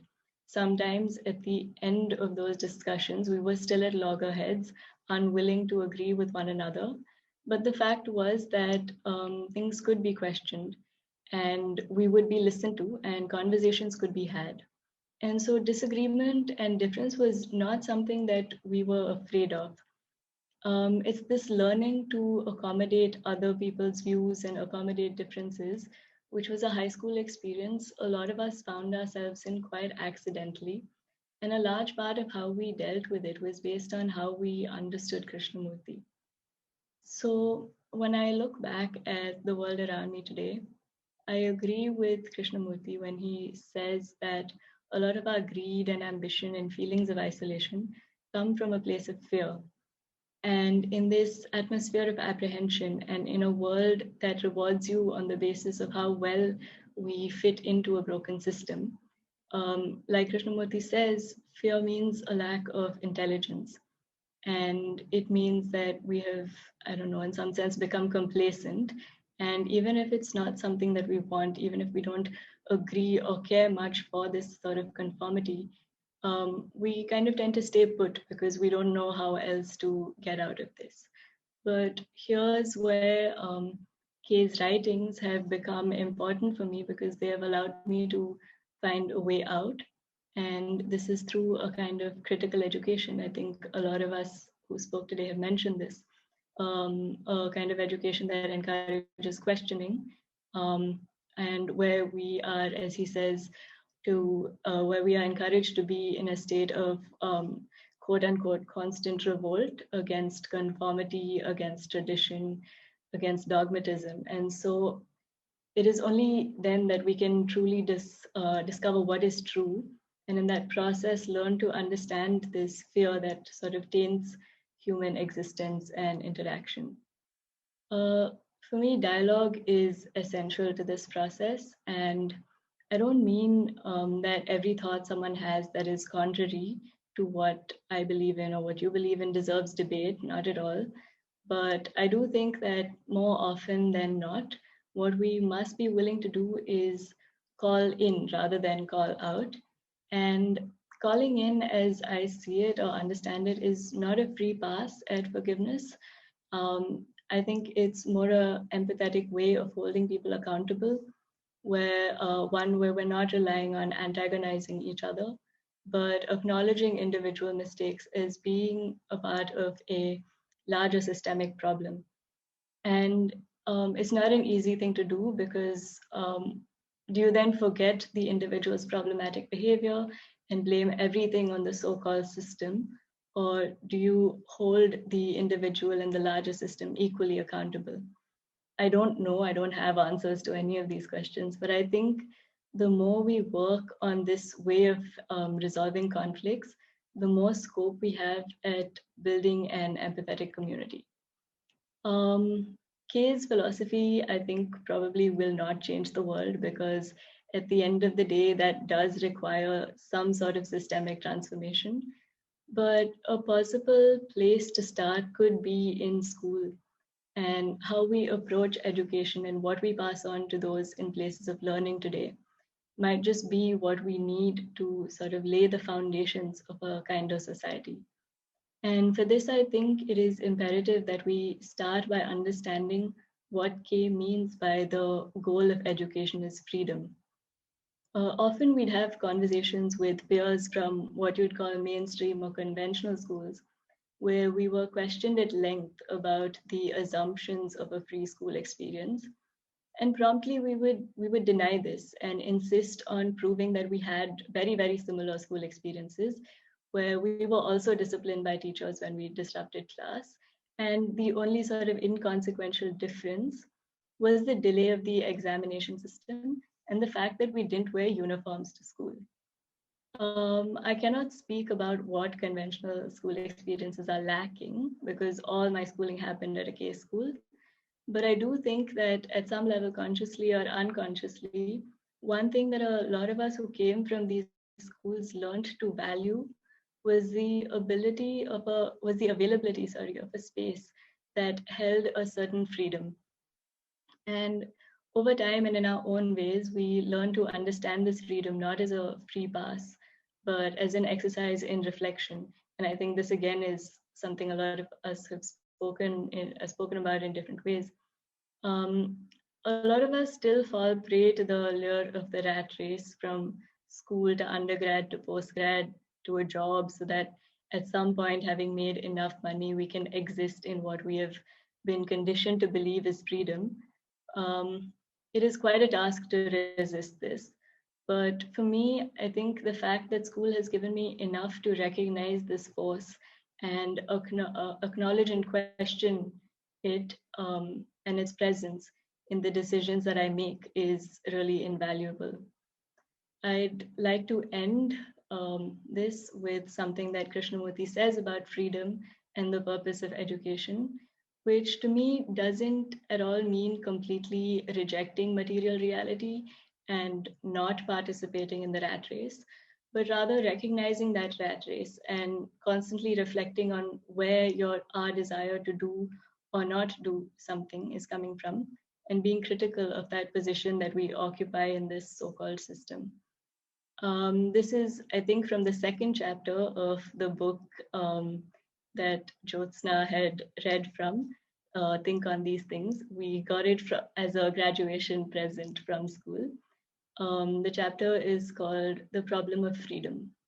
Krishnamurti says, and I quote, "The function of education then is to help you from childhood, not to imitate anybody, but to be yourself all the time. To be yourself is very difficult because you think that what you are is ignoble. And if you could only change what you are into something noble, it would be marvelous. Whereas if you look at what you actually are and try to understand it, then in that very understanding, there is transformation. So freedom lies not in trying to become something different, nor in doing whatever you happen to feel like doing, nor in following the authority of tradition, but in understanding what you are from moment to moment. And it is possible to understand that really when you are in revolt against this whole tradition of trying to become something. That is the only true revolution leading to extraordinary freedom. To cultivate this freedom is the real function of education." Thank you. Thank you, Tara. That was wonderful. Wonderfully written, wonderfully spoken. I really like the point where you were saying that, like, I think the essence of how it I understood was it that we can't escape the world or we can't escape the reality, right? Where will we go? The only thing that we can bring to the world is our own awareness and our own intelligence, and change the context wherever we are, because there is no ideal or utopian reality anywhere. Wherever you will go, the world will be the same. Thank you. So everybody, we are, as you can see, we are a little over time. So, but I would, Neha, can you can you spotlight Derek and Antony so that they can share their closing remarks? And after that, we will open the chat for discussion. If anybody wants to stay and wants to ask questions of the speakers, we can do that at that time. but I think for now, because in the interest of time, it would be good not uh, to continue the discussion now. Antony. So let's start with Antony. Hi, Antony. Antony is the Dean of Education, Dr. Antony Card, and Dr. Derek Fisher is the Associate Vice President of Research at Mount St. Vincent University. So let's start with you, Antony. You have been coming to some of the sessions as well. Thank you. So would you like to share your thoughts? Thank you, Ashwani. And yes, I've very much enjoyed it. And thank you for this opportunity to provide some closing comments and words of congratulations and thanks. And I thought I'd just take the opportunity to share my own journey with Krishnamurthy and some of the teachings and learnings I've discovered. That those learnings started on February the 19th, 2021 at 11 a.m. This has been new to me, but let me share some of the things that I'm taking away from this. I think what I've learned is that we're not dealing with a single crisis, but a multiplicity of contemporary crises. And that the way modern society is dealing with the problem is the problem in itself. And the crisis is not a political or economic or religious, but a crisis in consciousness. And those solutions exist within our hearts and our minds. And I've also learned that Krishnamurti's ideas transcend boundaries and are timeless and are perhaps more relevant now than they've ever been. And what we're looking at are a different type of knowledge, one that gets away from the me. And we must evoke and discover unity through that. And that this is about the pure role of education and understanding the self. And I think the other thing I've discovered is that it takes probably half a lifetime to fully understand and appreciate Krishnamurti. And now that I'm in my 50s, I think I really need to get started.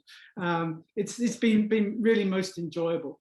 You know, I think one of the things that most often happens in schools is that learning is ephemeral, and that students learn a date, a figure, a number, a fact, for the purpose of some contrived test to meet the needs of a neoliberal, technocratic government curriculum. And of course, that learning is forgotten as quickly as it's learned. So, however, I think the learning that we're talking about in this conference has been about the results of a transformographication of the student. Perhaps they have light bulb moments, the aha moments, the epiphanies that are emancipatory and have the power to transform the individual and society. So I thought what I would do is share the epiphanies that I've had through this conference and how they relate to my own background. My scholarly background is in physical education, health education. And through that, I've been able to engage with the subject of this conference. And one thing that stood out to me is that in the outdoor education literature, we often talk about the nature deficit disorder. That's a term that's been coined. And how so many of the presentations through this conference have reflected on the way Krishnamurti has talked about beauty and the importance of nature. I think that's very resounding for me. The other thing is for me in physical education, people often think of it as learning sport and the rules and the techniques and skills and so on in a game like cricket or basketball, or it's about fitness. And for me, those things are outcomes for sure, but that's not really the crux of it. What it's really about is conflict resolution. So when you throw a ball in and you have a game, within a couple of minutes, students have to deal with conflict resolution. And I like a game where students can be doing the refereeing and umpiring themselves, maybe developing their own rules.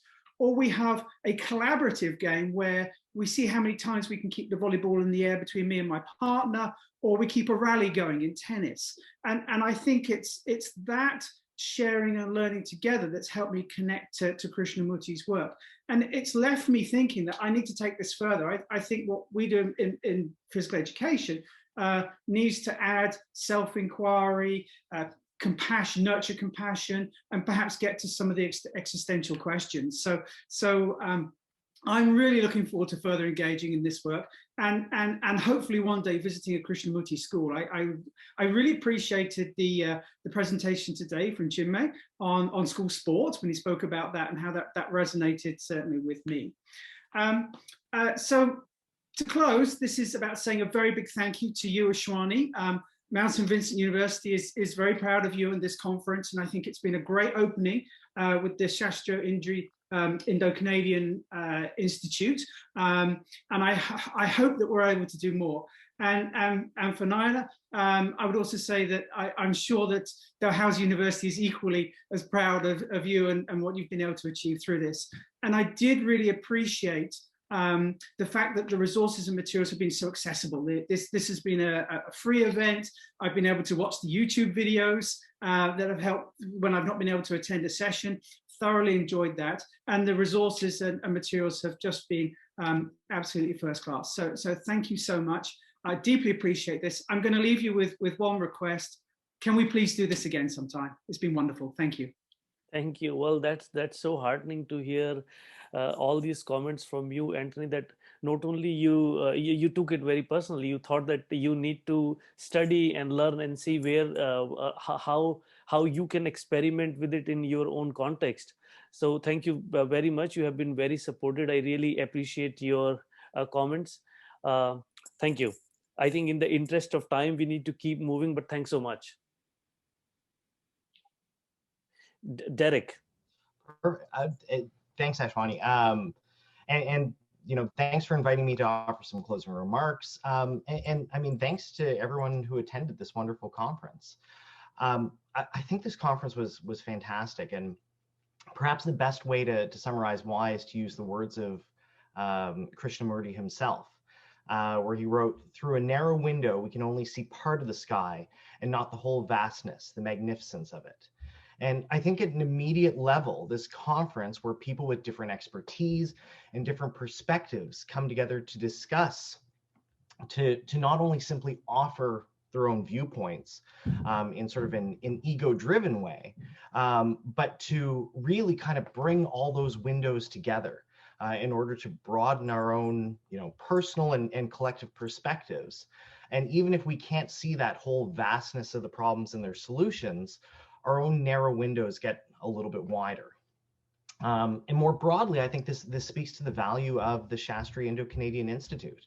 In Canada, I think you can argue in North America more broadly, our perspective tends to hyper-focus on North American and European sort of history and that colonial knowledge. And like Antony, I was relatively ignorant as to the contributions of Krishnamurti, because my own education had sort of privileged those North American and European viewpoints.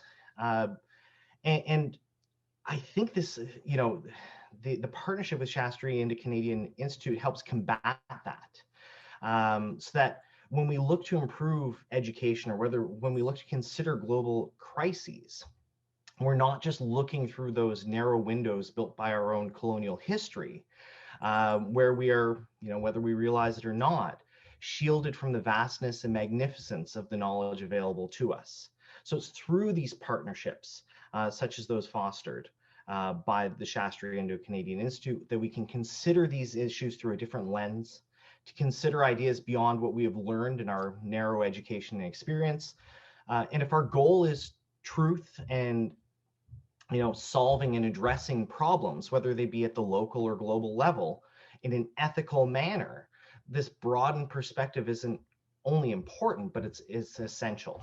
So it's for this reason, among others, that I really value the partnership between Mount St. Vincent University and the Shastri Indo-Canadian Institute, and the resulting conferences like this, where we can come together, where we can, you know, as I say, broaden our own windows.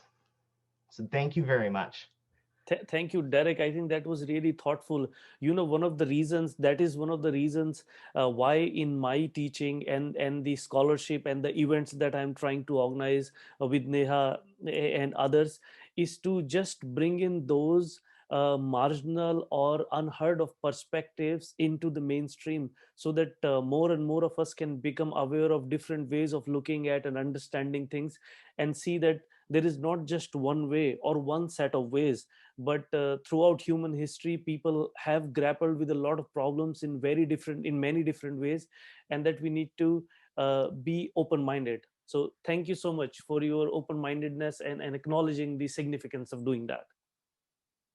Thank you. Thank you, Derek. Thank you, Antony. So Nayha, it's to you now.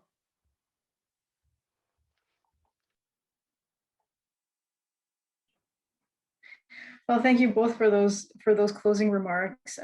It's so nice to see Mount St. Vincent supporting the Shastri Institute. I know this is your first year as part of the Institute. This Dal has been part of it for some time, but so congratulations on joining the Institute, and for your lovely comments. And Dean Carr, just on a personal note, thanks for your comments. And yes, Dalhousie is happy for my involvement in this as well. And I just wanted you to know that Ashwani has often remarked on what a supportive dean you have been for him. So thank you for that. So I thought, just before we bring this event to an end, there are a number of people that we would really like to thank, because several people came together to help us put this together. So first of all, again, our sincere thanks to the Shastri Indo-Canadian Institute for financially supporting this endeavor. And especially we'd like to give our thanks to Dr. Prachi Kaul, Reshma Rana, and E. Sharma at the Shastri Institute for their support. Second, to all of the wonderful presenters, today's presentations were truly inspiring, but to all the presenters from the keynote until today, you have brought us such a rich and multifaceted look at Krishnamurthy's work and its relevance for all of us today. So, we know how busy you all are. We know how much screen time we're all having, but thank you for your willingness to share your insights with us for the past 6 days of the conference. I'd also like to just thank Professor Meenakshi Thappan for helping us to get in touch with the teachers and the alumni from the Krishnamurthy schools who we heard from and who I know everybody really appreciated hearing from as well. Third, and very importantly, we'd like to thank all of our attendees who so enthusiastically participated in all the sessions over the 6 days of this. So we had, we never anticipated this, but we had over 360 people register and attend, which is just really something. And all the sessions were so well attended. So we thank you so much for your active participation, your participation in the chat, and your encouraging emails, which we were flooded with after each day of the conference. So thank you so much for your enthusiastic participation. Then we'd also like to sincerely thank the research office and the financial services offices at Mount St. Vincent, because this grant was administered out of Mount for all of their administrative support. So Ashwani was particularly hopeful to thank Veronica Basher, Jessica Long, Kathleen Magid, and Valerie Brace, who were all provided us with a lot of administrative support. And thanks also to Laura Ehrenberg in the communications department at Mount for circulating the information via the campus-wide bulletin that helped us get the word out. I'd also like to just thank the acting dean of the Schulich School of Law, Richard Devlin, and the associate dean of research, Sara Seck, who were very enthusiastic about my participation in this, as well as the communications team at Dell at the Schulich School of Law, that is, for supporting this event as well. And finally, once again, we would really like to thank and recognize the work of our students. So there were 2 students from Mount St. Vincent, Bonnie Peterson and Jamie Karen, who are doctoral students at Mount, and 1 student from the Schulich School of Law with me, Michael Jeska, and they were on our organization committee. And again, we just couldn't have asked for a better team. They helped us put this together, and without them, we really couldn't have pulled it off so quickly because we were on a tight timeline with putting this together. So working with them was a great pleasure, and we want to just acknowledge their hard work as well. So that concludes my thank yous, Ashwani. Well, I'll just say thank you, everyone. It has been really amazing 2 weekends with you all. The kind of support that you all have shown, the kind of engagement that you have shown. Nayha was right in the beginning. We were thinking maybe there will be 50 people and that would be great. We will have small sessions with 10 individuals and there will be deep discussion. But then a lot of people supported us. It was circulated widely, and Krishnamurthy seems to have quite a wider influence. So we were lucky to have so many people register for the conference and attend. And I think one point that I want to highlight, that it's not only the academic folks who are attending this conference.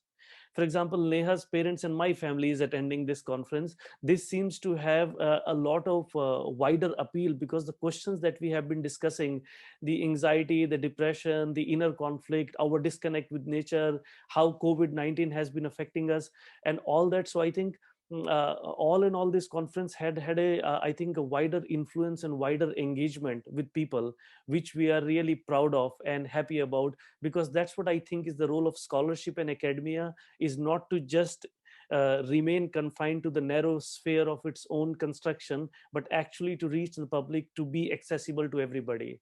So very happy to be ending this conference on a high note. Thank you, big thank you to everyone. So I think now, how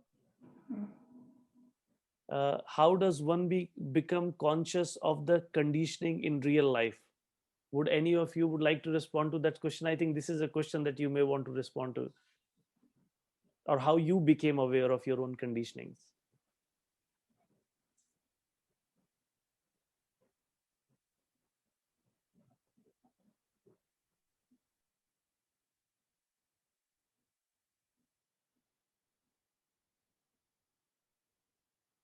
Would any of you like to share some thoughts?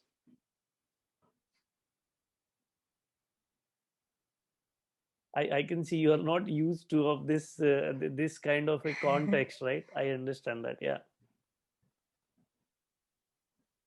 Or maybe it's, well, I do think that it inherent in what many people said, that they kind of learned as they came into the so-called real world, as if there is a false world or something, but as they came into the real world, they started to kind of see the impact of their ability to understand conditioning, which was sort of implicitly developed throughout the schools. But perhaps anyone else can expand on that. I think, it's, I mean, I don't know if one ever really stops becoming conscious of conditioning in real life, because it sort of is an ongoing process, and there's a constant sort of learning and unlearning and relearning and sort of re-navigating. And I don't know, I can't go back and say that this was a significant moment where I first became aware of something like this. I think that's where I'm struggling to say, okay, when did I don't know. I think sometimes it's something that's more sort of subconscious and somewhere stays back in your mind or in your body, and comes up like years later when something else is happening to you, and sort of triggers that train of thought. I also think in today's world, referring to what sort of Sara brought up around, the pace of information and content all around us, I think there are all sorts of narratives out there now about sort of like conditioning, social conditioning, conventional, unconventional, alternative. There are all sorts of discourses that are being built around it. And I think the main part sort of is, again, coming back to this reflection, right? The key part for me is to constantly finding moments for self-reflection, for introspection, for also just stillness, or finding moments to connect with also nature. I think just shifts things in a very different way. And that this sort of goalpost of what is the real life and what is the conditioning of this real life also keeps switching. So I think that process of becoming conscious of it also shifts depending on where one is at in one's life as well, I feel. So it's kind of abstract, the question, and I guess my answer as well. So I don't know. And just to add to that, I think what you're saying about that constant self-reflection and inner work is key in identifying how you're being conditioned or really what you want to do. And nowadays, like in the modern world, if you feel like you can't do it yourself, there's always the option to go to therapy, which is one way that you can maybe be made aware of things that you wouldn't have been able to figure out otherwise.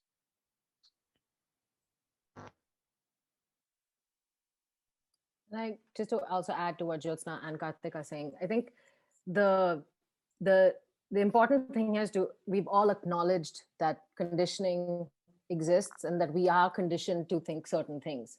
So there is an awareness that I don't know whether everybody is always aware of the fact that, as children, as students, we are conditioned to think certain things. And the environment just allowed us to reflect on that, and then we were allowed to come to our own conclusions. I think that's a very important point to state, because nowhere on the planet Earth anyone is free of conditioning, right? We are not free of conditioning. The moment you take birth, you are born in the realm of conditioning, whether this conditioning or that conditioning. But I think what is missing is what you folks could get a chance to have in your school, and I wish that everybody should get a chance, is to reflect on that I am conditioned, and that opens up the space in the mind for something new, right? Something different. That's really good. Okay, there was a very important question, so I wanted to ask that. What is Vaishnavi Narayanan? As you might know, she is one of the teachers in the K school. So she is asking, what is it that you think we as teachers need to be aware of and work on in our engagement with young people?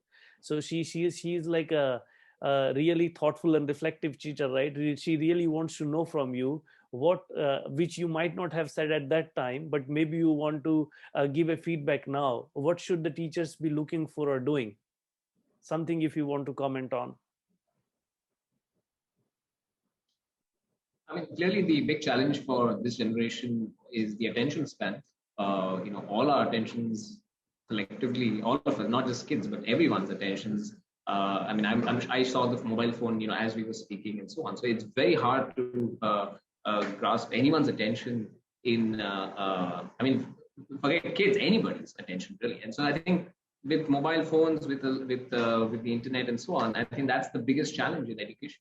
And now I'm in the world of higher education, but I can just imagine the kind of sheer craziness at the school level, where teachers have to deal with these challenges. And so I think that's the number one challenge. How do you deal with this social media, this whole digital kind of world?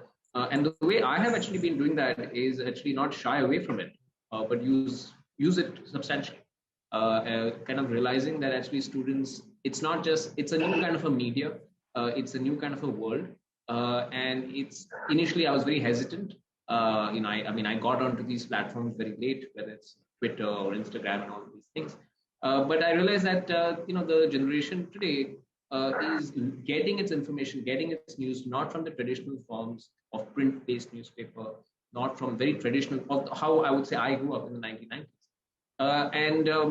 It's different. Initially I thought this is bad, but I think it's different. And I think as teachers, one has to start creatively engaging with that. How do we get attention of students via different platforms? Because clearly, I think there's a disconnect in the world of education where teachers who grew up in, say, 70s, 80s, 90s, vis-a-vis kids who are coming out from the last 2 decades. And so my point would be, in terms of engagement with students, I think it's very important for one to kind of move with the times and be creative in dealing with students. And I don't know how KFI schools are doing this, but I'm sure this is the number one issue. I think in our time in school, we couldn't call our parents, forget mobile phones. It's very difficult. When I've seen that question on conditioning, I remember there's no air conditioning. Forget air conditioning, there are no fans in the school. So it was quite a different world, I think, when I grew up in the 1990s. And when you think of today, I think the students have much more facilities in the KFI schools. But this task of engagement is the biggest kind of issue. But I would just say that from the teaching perspective, again, this is I think what the thing that is coming from the KFI schools, it's the reflective nature, right? And so when I sort of tell my son, look, you spend a lot of time on social media, immediately I'm looking at my own consumption, and I realize, look, I've actually, maybe done even more social media than my son. And so that's the kind of constant engagement which is, I think, coming on from the initial education. Anybody else? Kartik, Jyotsna, Tara, Aashrita, anything you would like to share? What would you like your teachers to, how do you want your teachers to engage with the future students or the current students? I think just to sort of take on from what Chinmay was saying, around sort of integrating today's sort of language and discourse into the curriculum or into the discussion or into the form of engagement, whether that is through digital technology, social media, all of that, or also, and beyond that, I think also ideas around sort of bringing into maybe it's already happening, I don't know, but this is something that I've seen a lot in my work around sort of diversity and inclusion, right? Like a lot of conversation and engagement, particularly because of the time that's being spent on social media. There's a lot more conversation happening around identity and sort of different kinds of labels that one attaches to identity from like a much younger age than if I think back to when I was growing up. I didn't have access to all of this information even. So a lot of stuff like, for example, sex education was just, I don't really remember. There was some stuff, but a lot of it was also just through friends and through informal kind of circles and through sort of, yeah. So I think there perhaps can be in the way in which, like you're talking about digital technology, that is something that's there. That is something that, we live with. That's like the whole world is functioning on it. We're having this conference thanks to digital technology, right? It's opening up access and opportunities for so many things. In a similar way, engaging perhaps with questions around sexuality, with questions around gender, with questions around class and caste, more intentionally, from a space of, again, curiosity, interrogation, and coming up with your own solutions, or perhaps coming up with your own answers, I guess, but definitely engaging with that, because, I mean, we all know that, things like gender and sexuality especially is not something that we only become aware of after we leave school, right? It's stuff that we start experimenting with way before, and having a space or having some sort of, open and non-judgmental and in the fabric of everything else. When we talk about like holistic, and there was a comment about holistic, bringing that also into the fabric of what does this holistic education mean, right? Yeah, so I think that would be something, and maybe it's already happening. I don't know. I'm not sure what's the situation, but yeah. Great feedback. I think that's a very important point.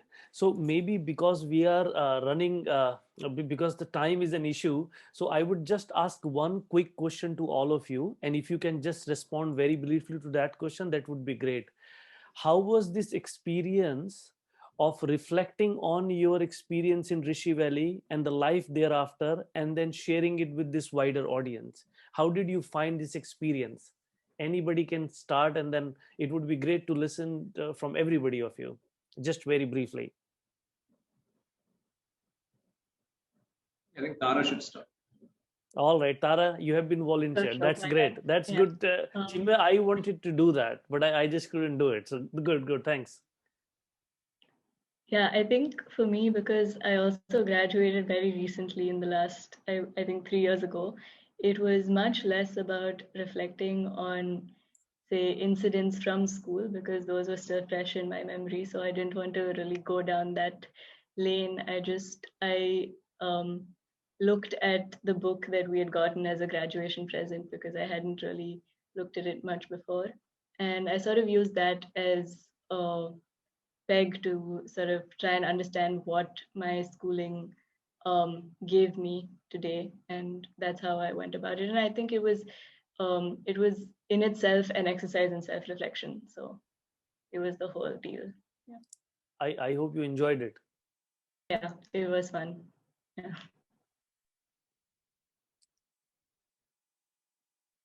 Can we hear from you, Aashrita? Can you follow Tara? I knew that I was going to be called on. I really enjoyed thinking about and just reflecting on my education so far. I hadn't, as I said in my talk, like I hadn't really thought about it in a long time. And it was actually quite overwhelming, because I'm very close to a couple of my classmates, and one of my best friends was with me since like upper kindergarten, so from the school. So it's I actually asked a couple of my friends, like, what was the impact of what do you think the impact of your education was? Just to kind of get a sense of, were we on the same page? Are we on the same page? And we're all doing completely different things, and it was a huge comfort to me. And I can't tell you what an emotional experience it honestly was, because here, living in the US at this time, there's a lot going on. And it just it made me realize that there was a comfort, and that we were all felt the same thing, and that it kind of gave me a little bit of a hope for the future in a way. Even though it's just a lot, like at this point, it is, how do I cope with my environment? How do I cope with the mess of the world around? So yeah, thank you for this opportunity. It's been truly like, just because like learning was the holistic education that we received, so much of it was just a subconscious learning. There were in the school, like we were made to watch talks. We talked about people, the passages were read out much more than, I think, at least in Rishi Valley, I feel, or maybe it was just because I was there for the 11th and 12th, and by then we needed to focus on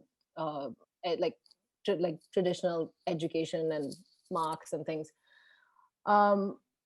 But I do think that, like, because it was a subconscious part, now I'm able to actually dwell on it. It wasn't something that, you're told you have to read, you have to understand, you have to learn. Because as a child, any child knows that you're told one thing and you just do not want to do it. You don't care, you're rebellious, you're naturally rebellious. So yeah, thank you for this opportunity. Thank you. Kartik?